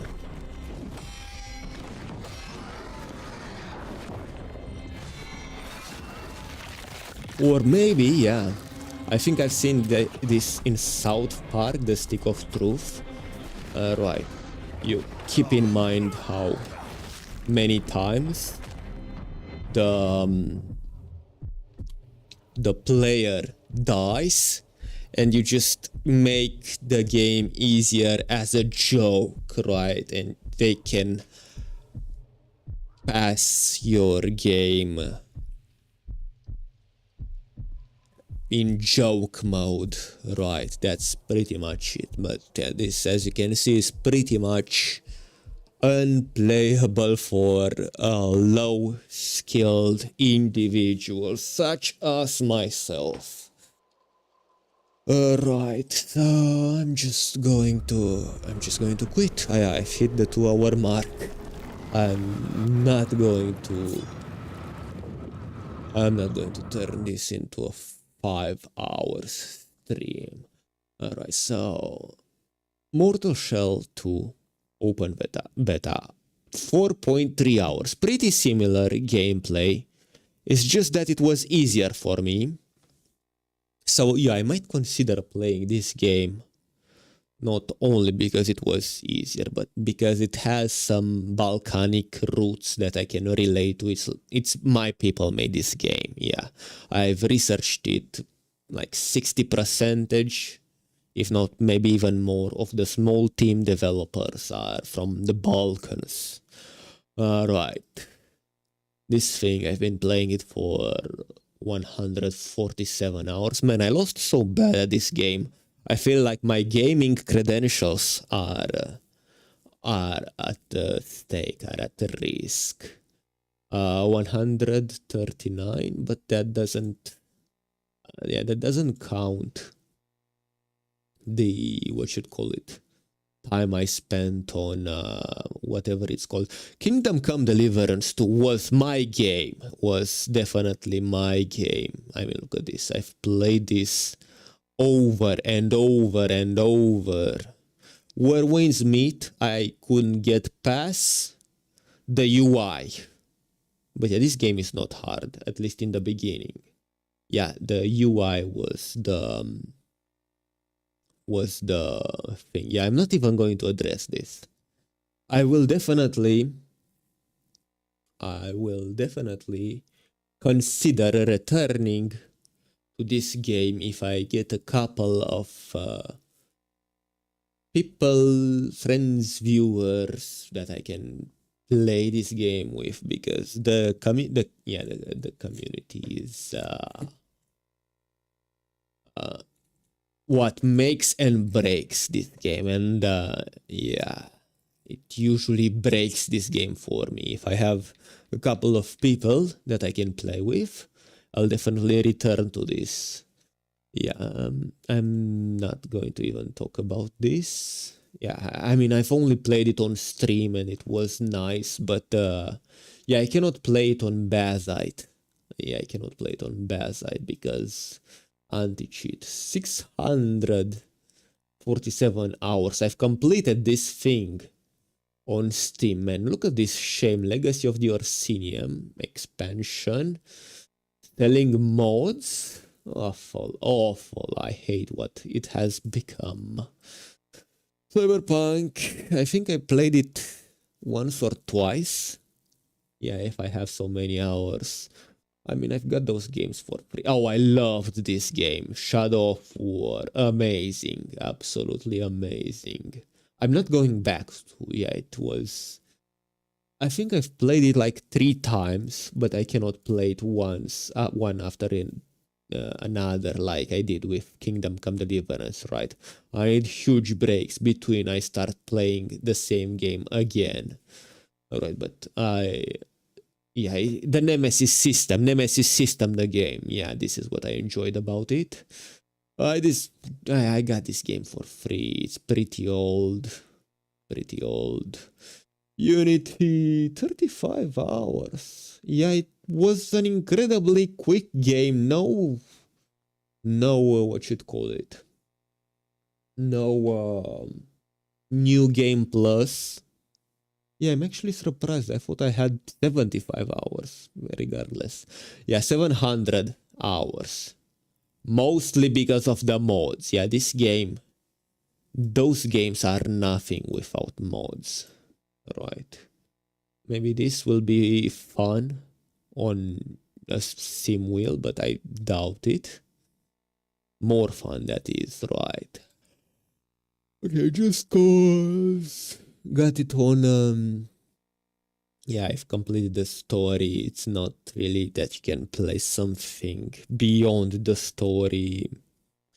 I did enjoy this game. Maybe I will return to it at some point. 2,800 hours. The thing that I didn't like about For Honor that made me immediately drop it is different control schemes for different champions. Yeah, it was too much work for me. And yeah, this just didn't cut it for me. It felt weird. That's pretty much it.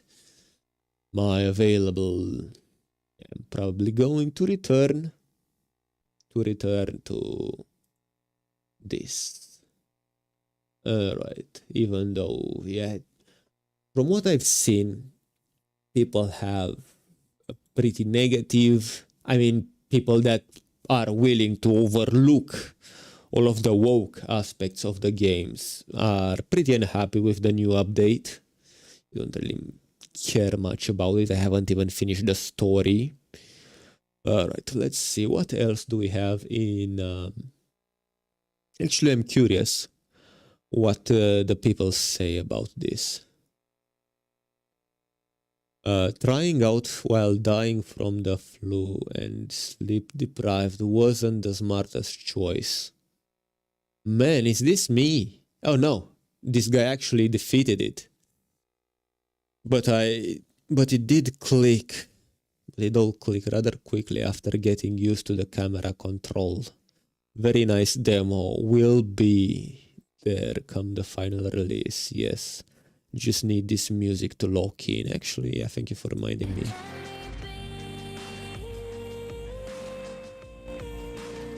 There we go.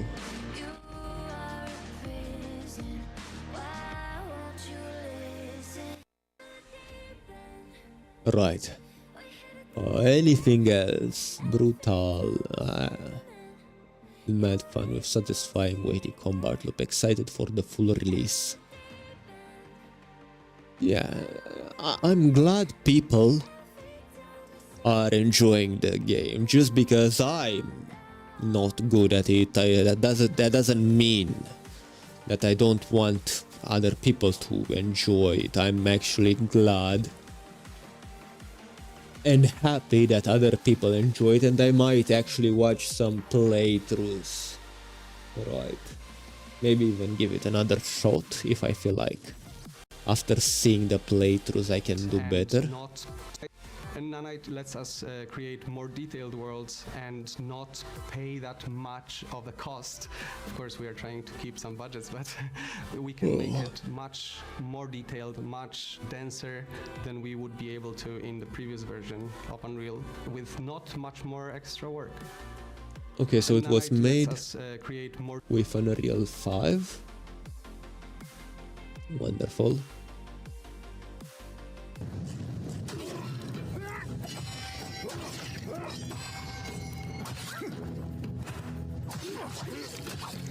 Okay, so this is probably the last act that we didn't even get to try.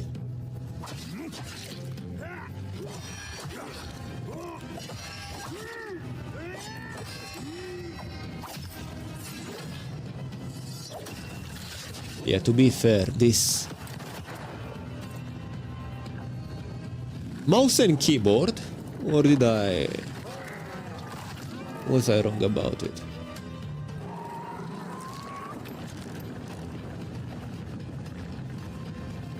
This is actually quite cool.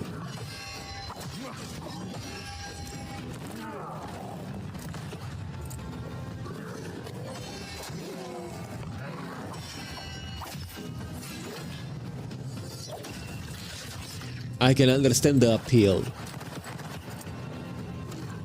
and why this game will be, at least for me, enjoyable to watch from the sidelines. I can appreciate the art without partaking in it. Alright. What's this about? His peak. Never thought I would like first person Soul-like so much. First phase, no damage, general boss fight, full video in the comments, hope you like it.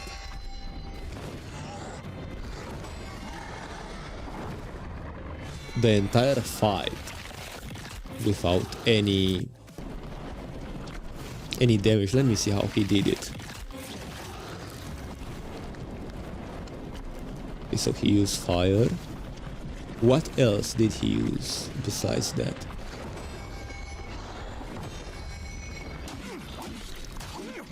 Actually, yeah, now I understand, because because the enemies smaller ones keep respawning, I can just keep on farming them and level up until the boss naturally becomes easier. If you played Ghost Runner, you can try our next game with the Valor Mortis demo for another week. Okay, so are they responsible for Ghost Runner? Yeah, I've heard about that game, never tried it myself. The demo and it was awesome, first person soul-like. I am not late, I told you, needs attention too, right, it's different, I won't die, so I'll be quick.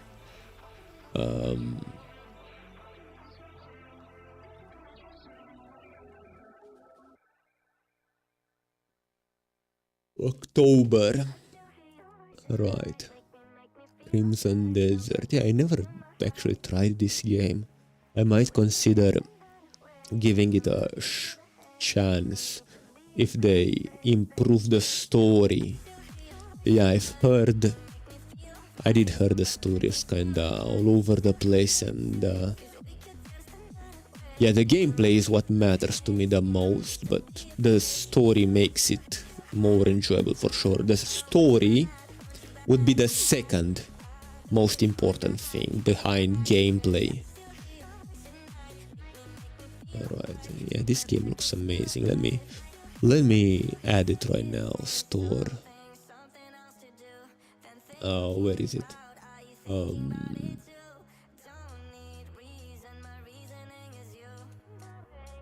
Yeah, so I would be able to catch it on where is it? All DLC soundtrack. Okay, right. What is at wishlist? Here we go. So I would catch it on a good deal. Alright, what else do we have here? What am I actually... Hold on a second. What am I actually excited for in here? Mortal Shell. So far I enjoyed it the most. And that's it.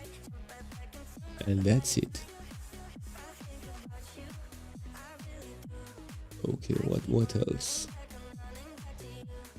My experience.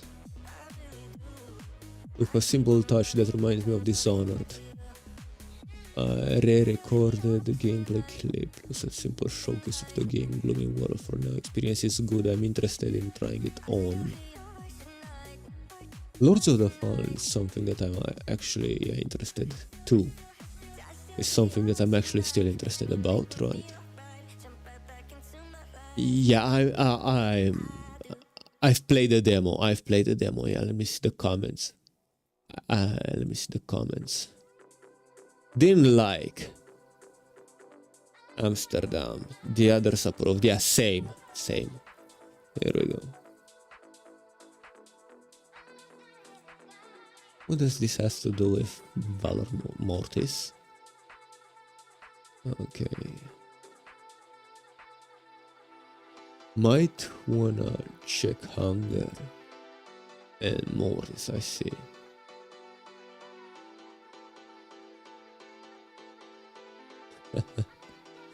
Alright, don't fact check, yeah. Good luck with that on Twitter.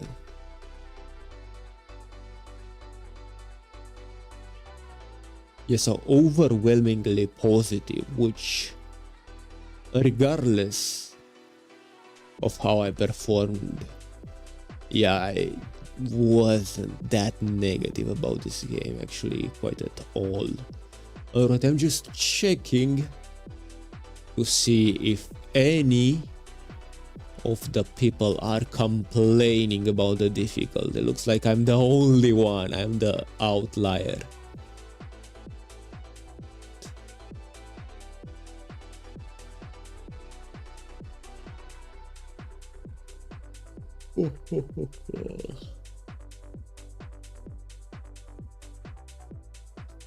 Okay. Right, I also said gaming news, so let's see it. That's what I posted. Direct an enemy missile back at its sender.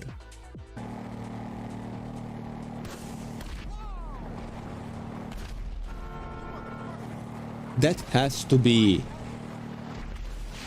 rehearsed. Like, I do believe those two are friends and they were trying it for an hour or so to get it. Yeah, you just don't just out of the blue start doing this so wonderful. Those have to be friends, or at least this guy has to have done it for some while. You don't do this without some preparation, at least. I refuse to believe it. This is Dying Light. This quality. It's as good as we're going to get. Right. Pause. Alright. Peak of gaming, couldn't agree more. We need Need for Speed to come back because I am tired of the woke ass, unoffensive inclusivity that Forza has to offer, not to mention that they're doing it again with Clutch. They don't care. I don't care. The developers that did Clutch were also in Need for Speed and all of those things. It's not the driving, the gameplay that I'm criticizing, it's the narrative. Hi, I'm Josie Marin and I play Mia in Need for Speed Most Wanted. Make sure you do all your racing in the game. On the streets, drive safely and responsibly, and wear your seatbelt. Yeah, this was the peak of gaming. I played this. Yeah, this was my childhood right here. This and Grand Theft San Andreas and Vice City and 3, right?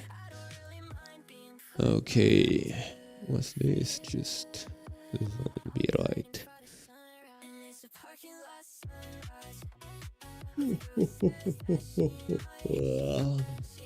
Anything else that's in the news? Oh yes, I guess I can watch that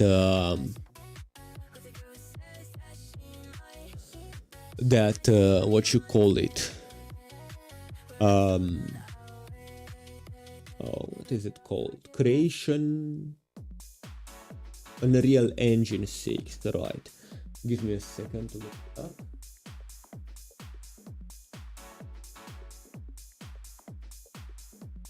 Yes, so where is it?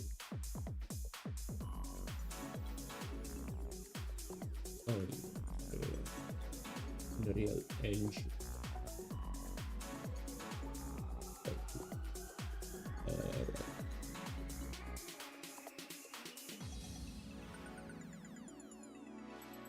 Oh, this is it. All right, let's take a look. From the first time we went supersonic to right here, right now, it's fitting that at the largest celebration of our game, in front of the greatest fans in the world, we celebrate that history. To all of our friends here in Paris, and those Skip to the good part.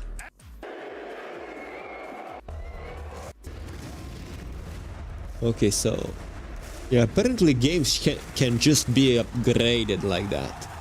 It's either that or they just completely redid Rocket League in Unreal Engine 6. Let me make sure, yeah, Unreal Engine 6. The first glimpse of Unreal Engine 6. And this is the next step in our mission, to make great games and tools and to share them with you so you can bring your ideas to life. And I'm here to talk to you about what we're building now for the future. Today, things are kind of awkward. There's actually two different ways to build stuff in Unreal. There's building Unreal Engine 5 games for standalone distribution on stores with massive AAA features. And then there's the Unreal Editor for Fortnite feature set and tool set that enables you to build a game once and then deploy it to all platforms live into Fortnite with its 80 million monthly active users. Now, each of them has some really cool, unique features, but is lacking the features of the other one. And so our big initiative to bring them together is the core of the Unreal Engine 6 effort. It's UE5 plus UEFN equals UE6 plus some more cool stuff on the way. The vision is that if you build things once the Unreal Engine 6 way, then you can have a game that you can ship everywhere, including the console stores, the PC stores, the mobile stores, and also ship live into the Fortnite ecosystem or any other Unreal Engine 6-based game ecosystem built by any other developer. Now, in prior generations, we put graphics first in leading and announcing our technology. But with the Unreal Engine 6 generation, we're focusing first and foremost on the foundations of the engine to prepare for the next generation of game development and for gaming. And the most critical change so far I have nothing to add. Here is the move to diverse programming language for gameplay development alongside the low-level C++ engine. And the reason for this is this goes over my head, just tactical, technical, whatever, right? Scale code and content interoperability across. This means nothing to me so far. Today we have a lot of content interoperability features. You go to the Fab content marketplace, you download a bunch of cool objects, you stick in your game, but then you have to wire them up and make it work yourself. In the Unreal Engine 6 generation, by having a unified set of APIs and a unified language that works everywhere, you'll be able to build smart assets that are completely portable between games and.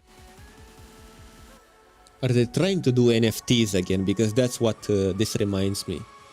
But I think that was the... Yeah, correct me if I'm wrong, but wasn't that the same thing with Unreal Engine 5? You'd just be able to make assets and just port them throughout all of your games? Yeah, because I do remember hearing about a lot of lazy game developers using copy-pasted default assets that they found in Unreal Engine. So I don't know how exactly they innovated on that. Between projects and can be shared at any scale with the potential to have millions of developers collaborating together on a shared body of work that anybody can use. I guess they didn't innovate it, they improved it.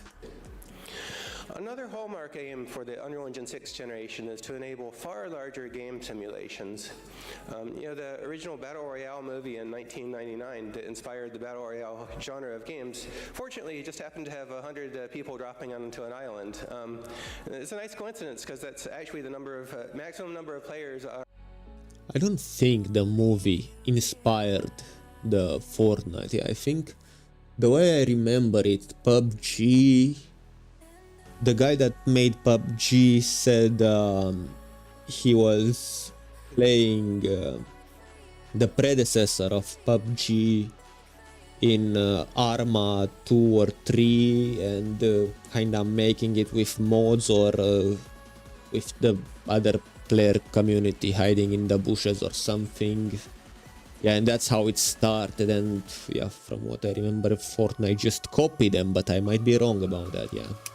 Code base could support running on a single thread on a server. If they had 1,000 players, we wouldn't have been able to do it. But the goal of Unreal Engine 6 is to introduce software and transactional memory technology, which Curtis Schmidt will talk more about later, in order to enable scaling of games to any amount of computers that can fit into a data center. Hundreds, thousands, potentially even millions in the future. And this is technology that's in the research lab, and the team is working very rapidly to make into a practical shipping system. Another major aim of Unreal Engine 6 is something I first talked about at the SIGGRAPH computer graphics show back in 2016.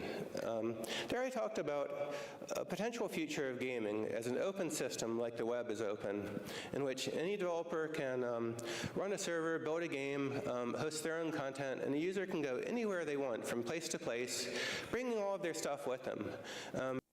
So kind of like Roblox.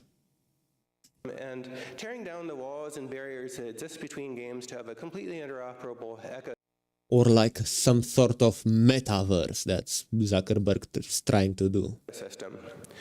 And But that's just Steam. Why do you need a game where you can go through? Why do you have to? Yeah, I mean, that's just a gaming interface. the Rocket League preview of Unreal Engine 6, if you looked at the very last frame of it, there was a little URL bar on top. The URL was verse://rocketleague.com. And we're tantalizingly close now to fully realizing this idea of an open gaming ecosystem with the ability to travel from game to game and independent developer freedom to build everything they want everywhere they go. And our aim at Epic is to work with all developers in the industry to build this system together as peers. We want a system with no overlord. We've been spending some time fighting. Except yourself, obviously. In the industry with some amount of success. And we don't want to be the next one. Rather, we want to be a partner to every company in the industry, including all game developers and also other makers of technology and services in order to build the best stuff and connect it all up together. And so a huge part of this effort is going to be Epic adopting open standards like the Pixar USD file format and GLTF, and also working with standards bodies and technical jargon specifications to bring new standards into the industry where they're lacking and needed. And I'll be talking more about that later, but right now I'd like to introduce Marcus Wasmer to talk about the architecture of Unreal Engine 6. Thanks.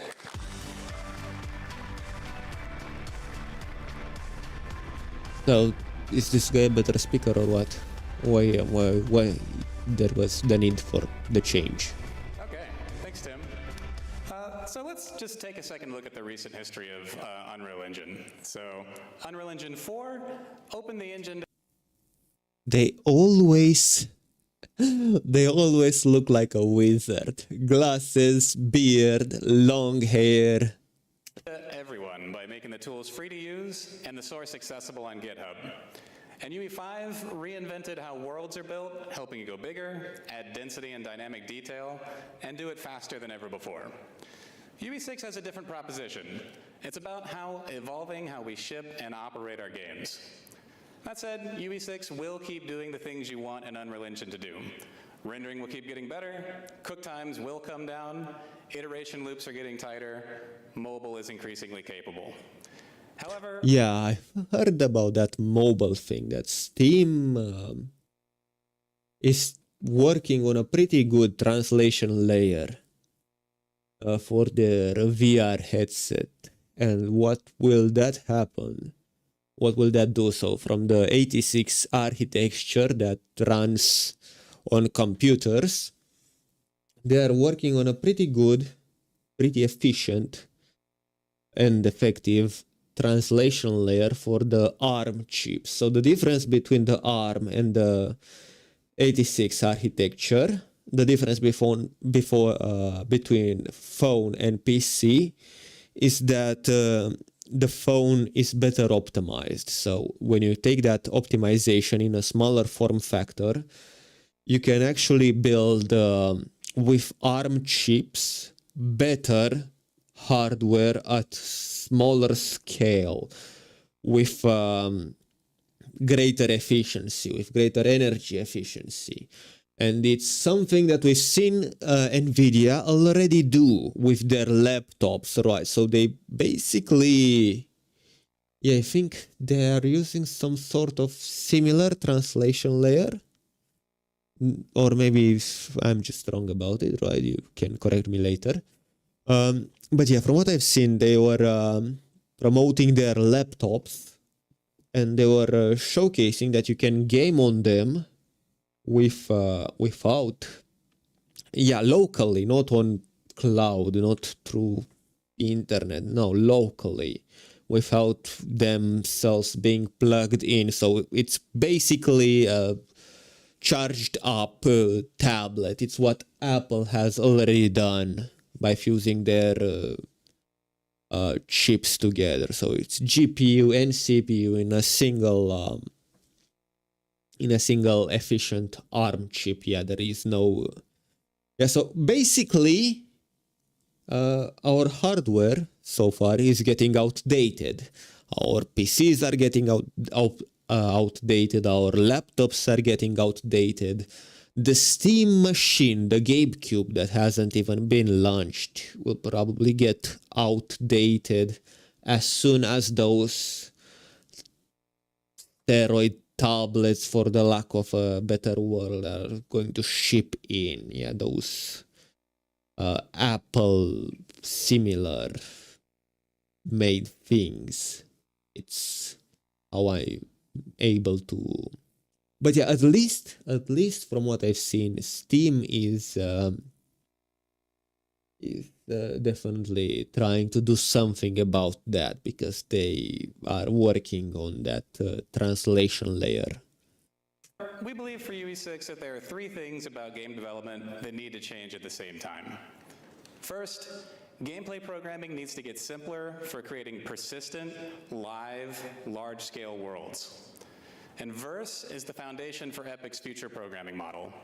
It's a next-generation language purpose-built to power massive, persistent game worlds at scale, where global state just works and transactionally correct concurrency is handled by the runtime.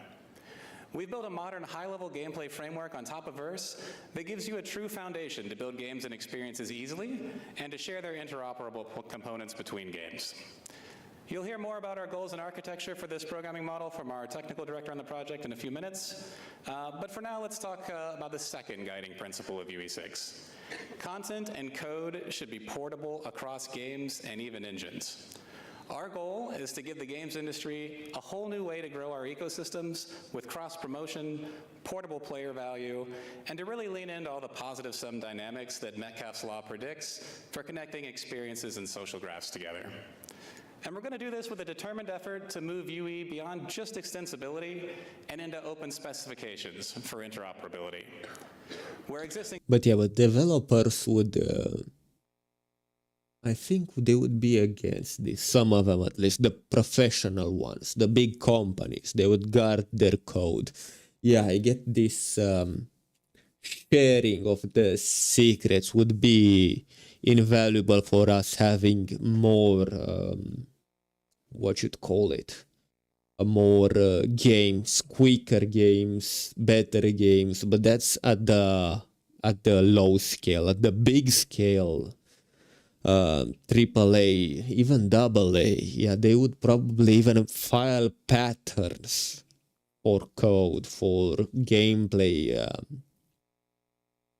mechanics, like the Nemesis system, like GTA already did with their muscle technology stuff. Standards such as GLTF or USD are capable of fulfilling our needs.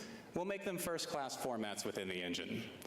And where a standard doesn't yet exist that serves the needs of game ecosystems, we'll open up Unreal's own systems as open specifications with Verse APIs, defined asset conditions, and documentation that any engine, tool, or studio can implement against. And Fortnite Cosmetics will be our first real proof point of portability.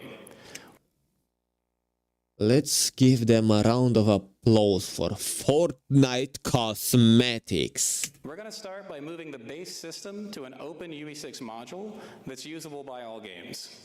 And this means that you'll have the option to use a player's entitled Fortnite outfits in your own games, and you'll get the tools to build outfits for your... Wouldn't you just want to take your Fortnite outfit in every single other game?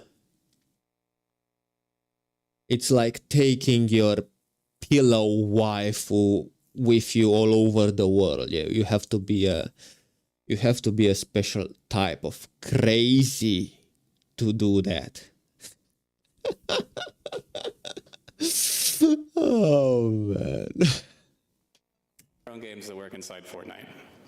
And we're tackling this problem first because we want to prove things out with a system that's complex enough to be a meaningful existence proof of the idea, and one that inherently comes with a ton of player value by respecting their purchases across an interconnected ecosystem of games. We see this as the first step towards building a shared economy for smart assets. Functional assets with logic and functionality that work across games to recognize players' time and spending in a better way. In the end, this isn't really a Fortnite story. It's just about proving that such a mature, complex system can work at scale, and that every game that works with these systems will immediately benefit from them.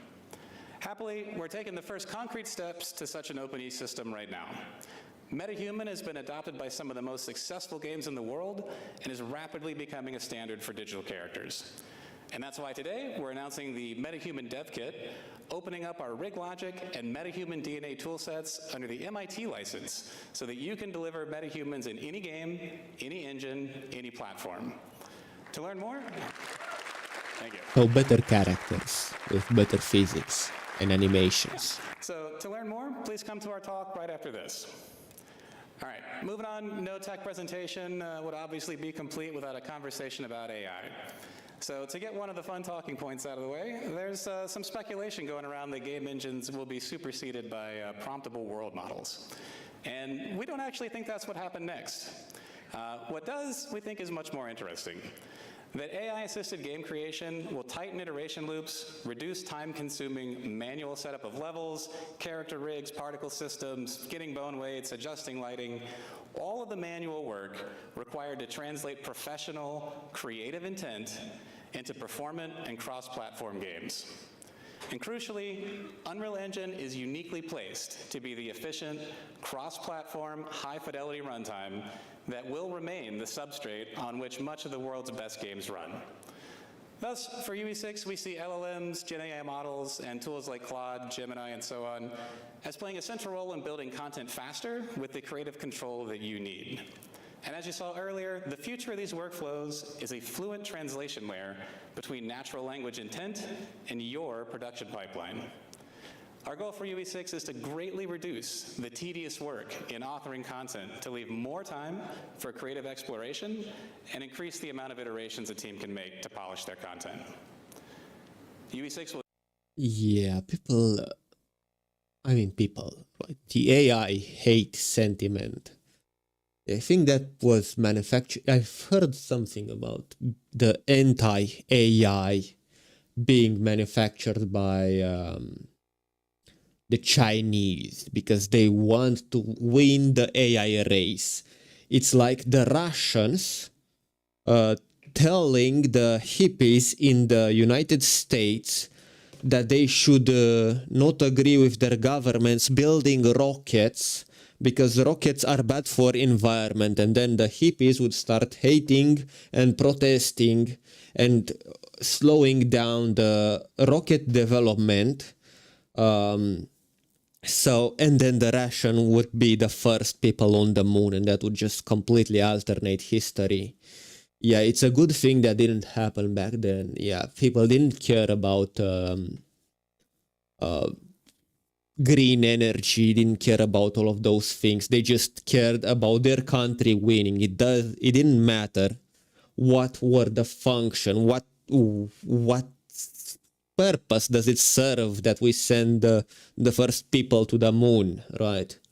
Like they just stick up a flag and claim it's ours. What did that do? Well, it had ramifications with satellite technology, GPS, war, defense, a lot of unforeseen, uncalculated bonuses, and that's what AI is offering right now. People that hate AI, this is not going to replace a $5 commission artist that takes 3 hours to draw a doodle. No. So this is just going to do tedious work that will just take more time, from what I've heard. Right. So yeah, people don't really hate AI. They hate the industry about AI. It's like you don't hate medicine. When something hurts, you don't hate the thing that makes you feel better. You hate that there's an industry behind it. You hate that there are money to be made from it. You don't hate the treatment. You hate the people implementing the aid that you need in malicious ways. And that should not be overlooked. Yeah, I can understand why people would feel a negative sentiment towards it. But at the end of the day, you need to take a good look at AI technologies and understand what could be beneficial and what is what could be beneficial, what is just entertainment and what is actually bad practices, and just attack the bad practices, like focus the hatred on the bad aspects of AI, because that's where you will find more people in the same that's where we'll find more allies. Yeah, we have a saying over here, make friends with the devil until you cross the bridge. Ship with these workflows battle tested against internal development and in UEFN. And while we've mostly been showing and talking about content creation, coding and engineering are important as well. Internally at Epic, we've been doing a lot of investigation to see what works and what doesn't. But yeah, I can see how a lot of problems will be overlooked because the AI engine did it and nobody bothered to check it out, or they didn't catch it for like a month and it becomes a problem. But I can see how this tool would be pretty useful as engine optimization, code optimization, make things run smoother. Of course, it would need professional oversight and and mistakes can pass through, but that's nothing different. Like, it's not like mistakes were not a thing before the AI. Mistakes were a thing before AI, and it will be a thing after AI. It will probably be more mistakes because there are new things with this technology that they need to figure out, and there will be a surplus of people being able to make more stuff faster. So yeah, of course there will be more mistakes, at least in the beginning phase, but overall I am hopeful of good AI in terms of creating, in terms of development, and in terms of gameplay as well. And we recently opened up pretty broad usage for code generation and AI analysis across our back-end, engine, and game development engineering teams. We've had a lot of great success stories. We've had particular success with people writing custom tools for their own work, fast code indexing tools for helping LLMs deal with large code bases like UE, fast incident response analysis, automated root cause analysis for crashes, automated test generation. Yeah, a course, bunch of technical jargon. But what's interesting is that most of those cases aren't even generating mainline Unreal Engine code yet, though that'll come. So you can expect Unreal Engine 6 to include all the key learnings for using AI for engineering along with content workflows. Okay, so we know you obviously have lots of questions about the transition from UE5 to UE6, so let's talk about that for a second. UE6 converges two threads of development we've been running in parallel. UE5 for high-end standalone game and content development, and Unreal Editor for Fortnite as the live environment where our new programming model is getting battle tested. UE6 will combine these two products into one. As UE5 and UEFN merge into one editor, you will be able to ship traditional games and projects exactly as you do today. You'll be able to ship directly in Fortnite, or ship your own ecosystem and optionally make it compatible with ours. You'll have an easy path from one to the other. Actors and blueprints will be in early versions of UE6. Eventually, these will be deprecated when the new framework is sufficiently mature, and you'll have conversion tools to move projects from one framework to the other. Also, a new UE6 mainstream will be on GitHub later today, publicly visible, just like the UE5 stream has always been. Any remaining UE5 changes will merge to UE6 to not get lost, but not vice versa. And in addition, Fortnite development will be attached to the UE6 stream, so you can see all of our ongoing work live and cherry pick any changes as needed. However, this stream is not meant to be any kind of alpha. It exists just to be transparent with where we're going. And while we're not currently planning another official UE5 release after 5.8, we do reserve the right to ship a 5.9 if needed. You never know. Right. So when can you get your hands on UE6? We plan to release in early access at the end of 2027-ish. The end of 2027, man. So, realistically, we'll see Unreal Engine 6 games after 2030. And we're just in 2026 right now. Yeah. We know how game dev works around here. However, Epic will be shipping things on the tech stack ahead of the early access release, just to make sure we get it right. 6.0 will be released 12 to 18 months following the early access release, and we expect just about everyone should be able to move their projects to 6.0, as it will still have all of the mainline UE5 tech, except for Cascade, where we're killing that one. That one's not going to make it. All right, so the problem, not really a problem, but a complaint many people have is that the Unreal Engine 5 has a soulless, photorealistic style that every single game copies. But yeah, I would say that's not the fault of the engine. They could just paste their their own custom art style after building in this engine. I mean, that's not unheard of. People have done it before. It's just that people choose not to do it. And yeah, honestly, complaining about graphics, I couldn't care less, right? It's passable, right? Graphics don't make or break the game. Yeah, if it's 3D, it's fine. I played Minecraft. I don't care about the graphics that much. What else can I say? Yeah, so the first gameplay, it's what I care about the most, then the story, and then the graphics. It's like the 9th or 10 most important things, but it's barely scratching the surface. It's not the graphics that keeps me coming back to the game, it's the gameplay. So get on the Niagara train. That said, we will be taking the opportunity to make some big architectural and other breaking changes that we wouldn't normally do in a point release, so you can expect a similar upgrade path from UE5 to 6 as we had for 4 to 5.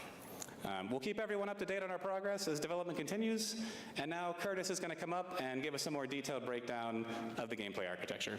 Thank you.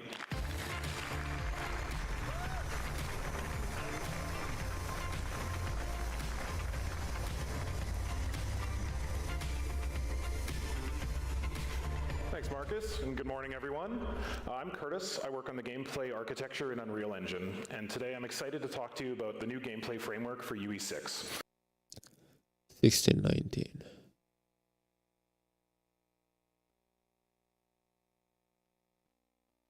Okay, I see.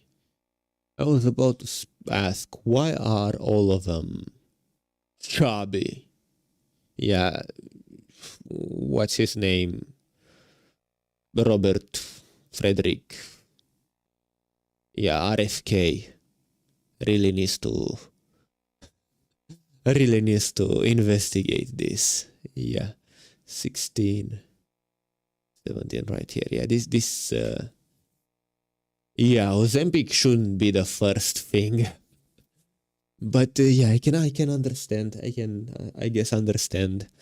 Yeah, these people's jobs is sitting at the desk an unhealthy amount of time. And of course you would need fuel. So exercise, it's not part of their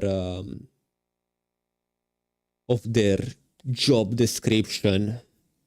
I'm excited to talk to you about the new gameplay framework for UE6. I would probably get even fatter if I was having the same occupation as them. Which begins with Verse. Or at least similar enough. Verse is a next-generation programming language, purpose-built to power massive, persistent game worlds at scale. And we originally released it 3 years ago in UEFN, where we could grow it to become the foundation for UE6. And Verse draws ideas from functional, logic, and imperative languages, and it should feel immediately familiar to anyone who's worked in languages like C# or Python before. But it also has some unique features aimed at solving the complexity and scaling problems of modern game development, starting with this unique software transactional memory model, or STM. Now, all functions in Verse run as part of atomic transactions, which can be rolled back and re-simulated as needed. And this lets us do a lot of interesting things in our game's code. So for example, to check if an object can be successfully moved in the world, we can simply set its position, then do our spatial queries to see if it's hitting anything. If it is, we abandon the entire transaction, reverting the entire operation, and pretending the code never ran at all. He's running out of breath explaining it. Now, Verse's transactional memory model can also help us address another big problem in game development, building enormous worlds with larger player counts. And today, one of the big limiters to really building larger games comes down to server technology. Scaling a game to run on multiple game servers requires a fundamental rethinking of your entire game's architecture. With UE6, we're working to build a full distributed software transactional memory system to address this. So here's the idea. We take your existing single-threaded style verse game code, and then we distribute it across multiple servers.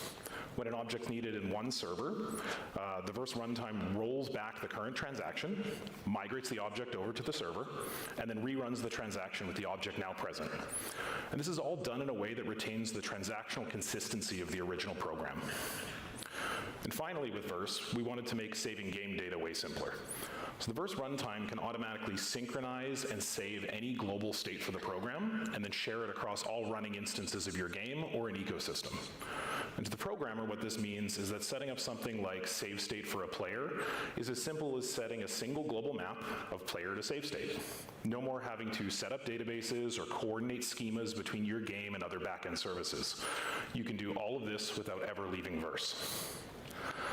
Now let's take a look at how Verse fits into the bigger UE6 gameplay architecture. So at the foundational level, we have the Verse runtime, along with all the UE systems that exist today, like rendering, chaos physics, meta sounds. With Verse, we're also introducing the Verse scene graph framework. This is a modern game component framework with full support for prefab-style workflows and runtime composition. The scene graph has been designed to utilize all the power of the Verse language, including modeling the entire prefab data model through Verse's type system. Above this, every core system in the engine is exposed as concrete Verse objects. Each material, mesh, Niagara system that you author becomes a type of Verse class with a statically validatable API. And this lets us use the Verse compiler to validate all of our data in a unified manner across the entire engine. For example, if you change a parameter in a particle system, you'll immediately know where in code needs to be updated to match. See. And finally, we'll be introducing high-level frameworks for common game systems like characters, weapons, and vehicles. Now, building with these frameworks helps speed up development, but it also creates content that can be shared widely across games and ecosystems. So imagine grabbing a car from Fab, and instead of simply getting a skeletal mesh and some animations like you might today, you get a fully working Verse module for a car that functions across all of your games. With the UE6 how the physics works, because the physics vary from game to game. Gameplay framework, we're envisioning a world where enormous amounts of code and content is being built and shared between these projects. How easily can you switch it or modify it? With Verse providing strong backwards compatibility guarantees to help the ecosystem grow sustainably. Of course, we'll need a place to store all this code and data, and here to talk about that is Matthias. Okay, so this is server data, cloud sharing, code, the things they were talking about. I'm Matthias Jansson. I work on developer tools, and I'm here to talk about our version control system, Lore. As we continue to scale our platforms and services, we run into many challenges when it comes to data I like how they named it, Lore. storage and version control. We need something that can handle large binary data sets, scale easily across the globe, and provide secure data isolation in a shared multi-tenant environment. We also need to make it easy to use for everyone, not just programmers. We looked at the available tools and came to the conclusion that none had everything we needed.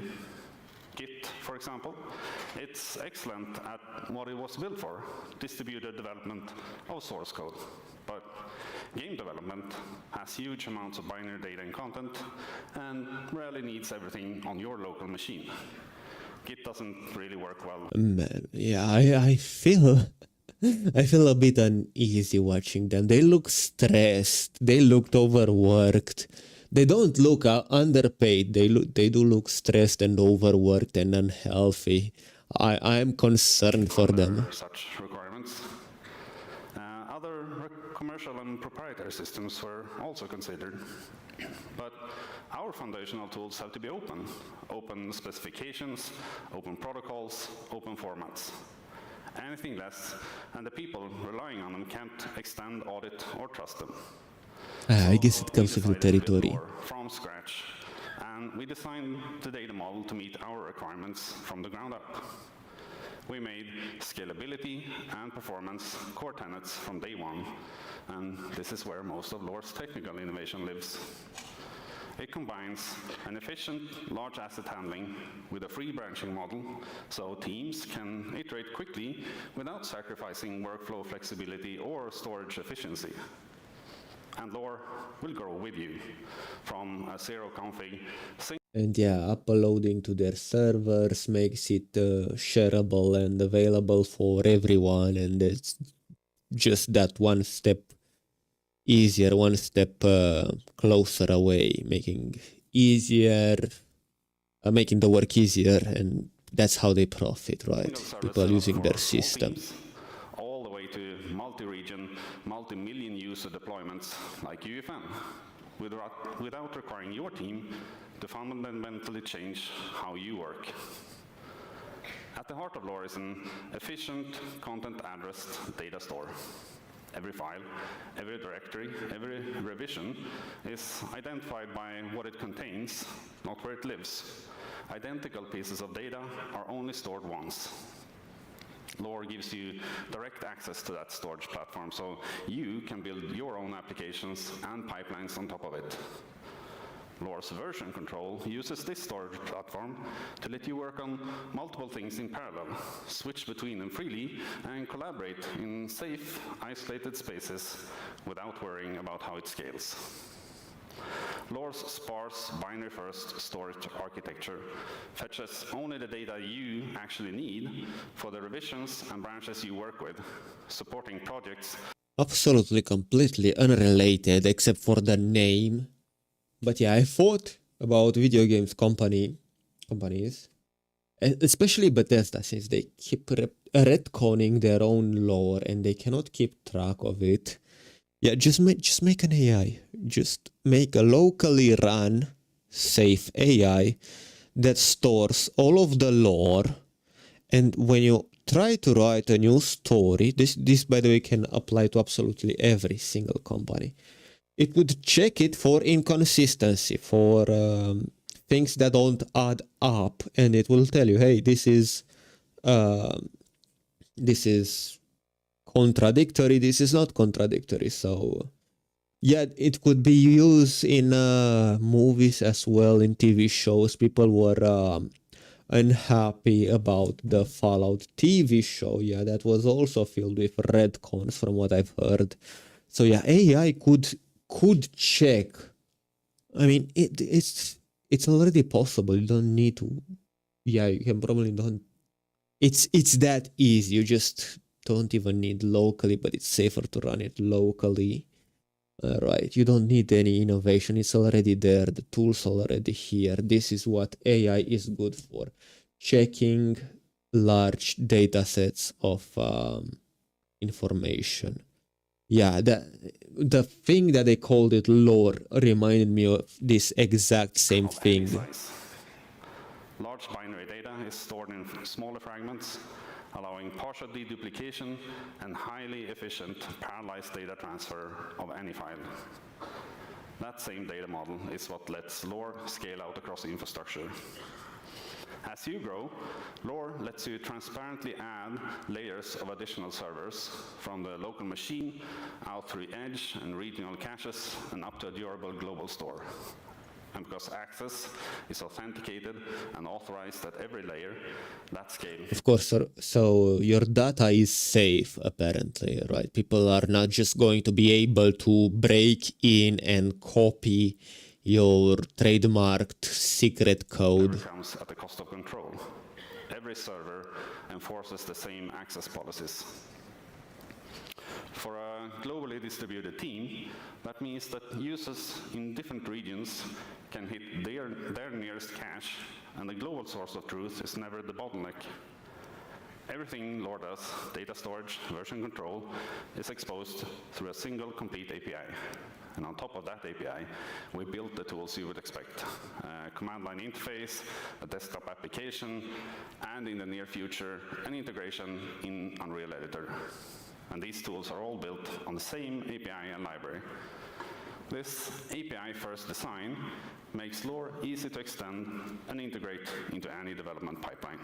Your tools and applications Man, who even uses JavaScript anymore? can easily use Lore through the API in the language you want to use.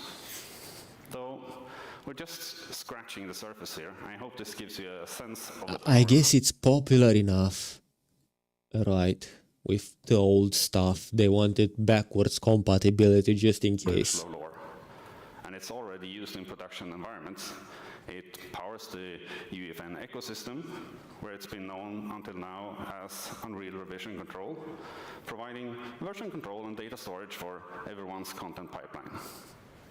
We have already started transitioning to use Lore as the primary version control system for development within Epic, and we plan to be fully using Lore by the UE6 launch. We built Lore to address scalability and efficiency challenges we have at Epic, and as we talked with many of you, we heard similar challenges echoed across the industry. And that led to a bigger realization. If we're trying to foster a truly open ecosystem, one we all build together, then a system shaped behind closed doors would fall. I'm kind of skeptical of that. Open ecosystem, we build it together, but after it's built, we lock it up. Short. Yeah, that's how I feel about it. Why we're announcing Lore as open source. Of course, it wouldn't be his decision, right? Right, it wouldn't be his decision. He's just the developer, right? It would be shrewd businessmen that would push that through, right? All the source code. He's just the usual dev that they also use. Documentation of data formats and protocols are now permissively licensed under an MIT license and free to use. This release shouldn't be viewed as a perfect or complete package, but as an invitation to you to extend it, challenge it, and help shape it into something even more powerful together.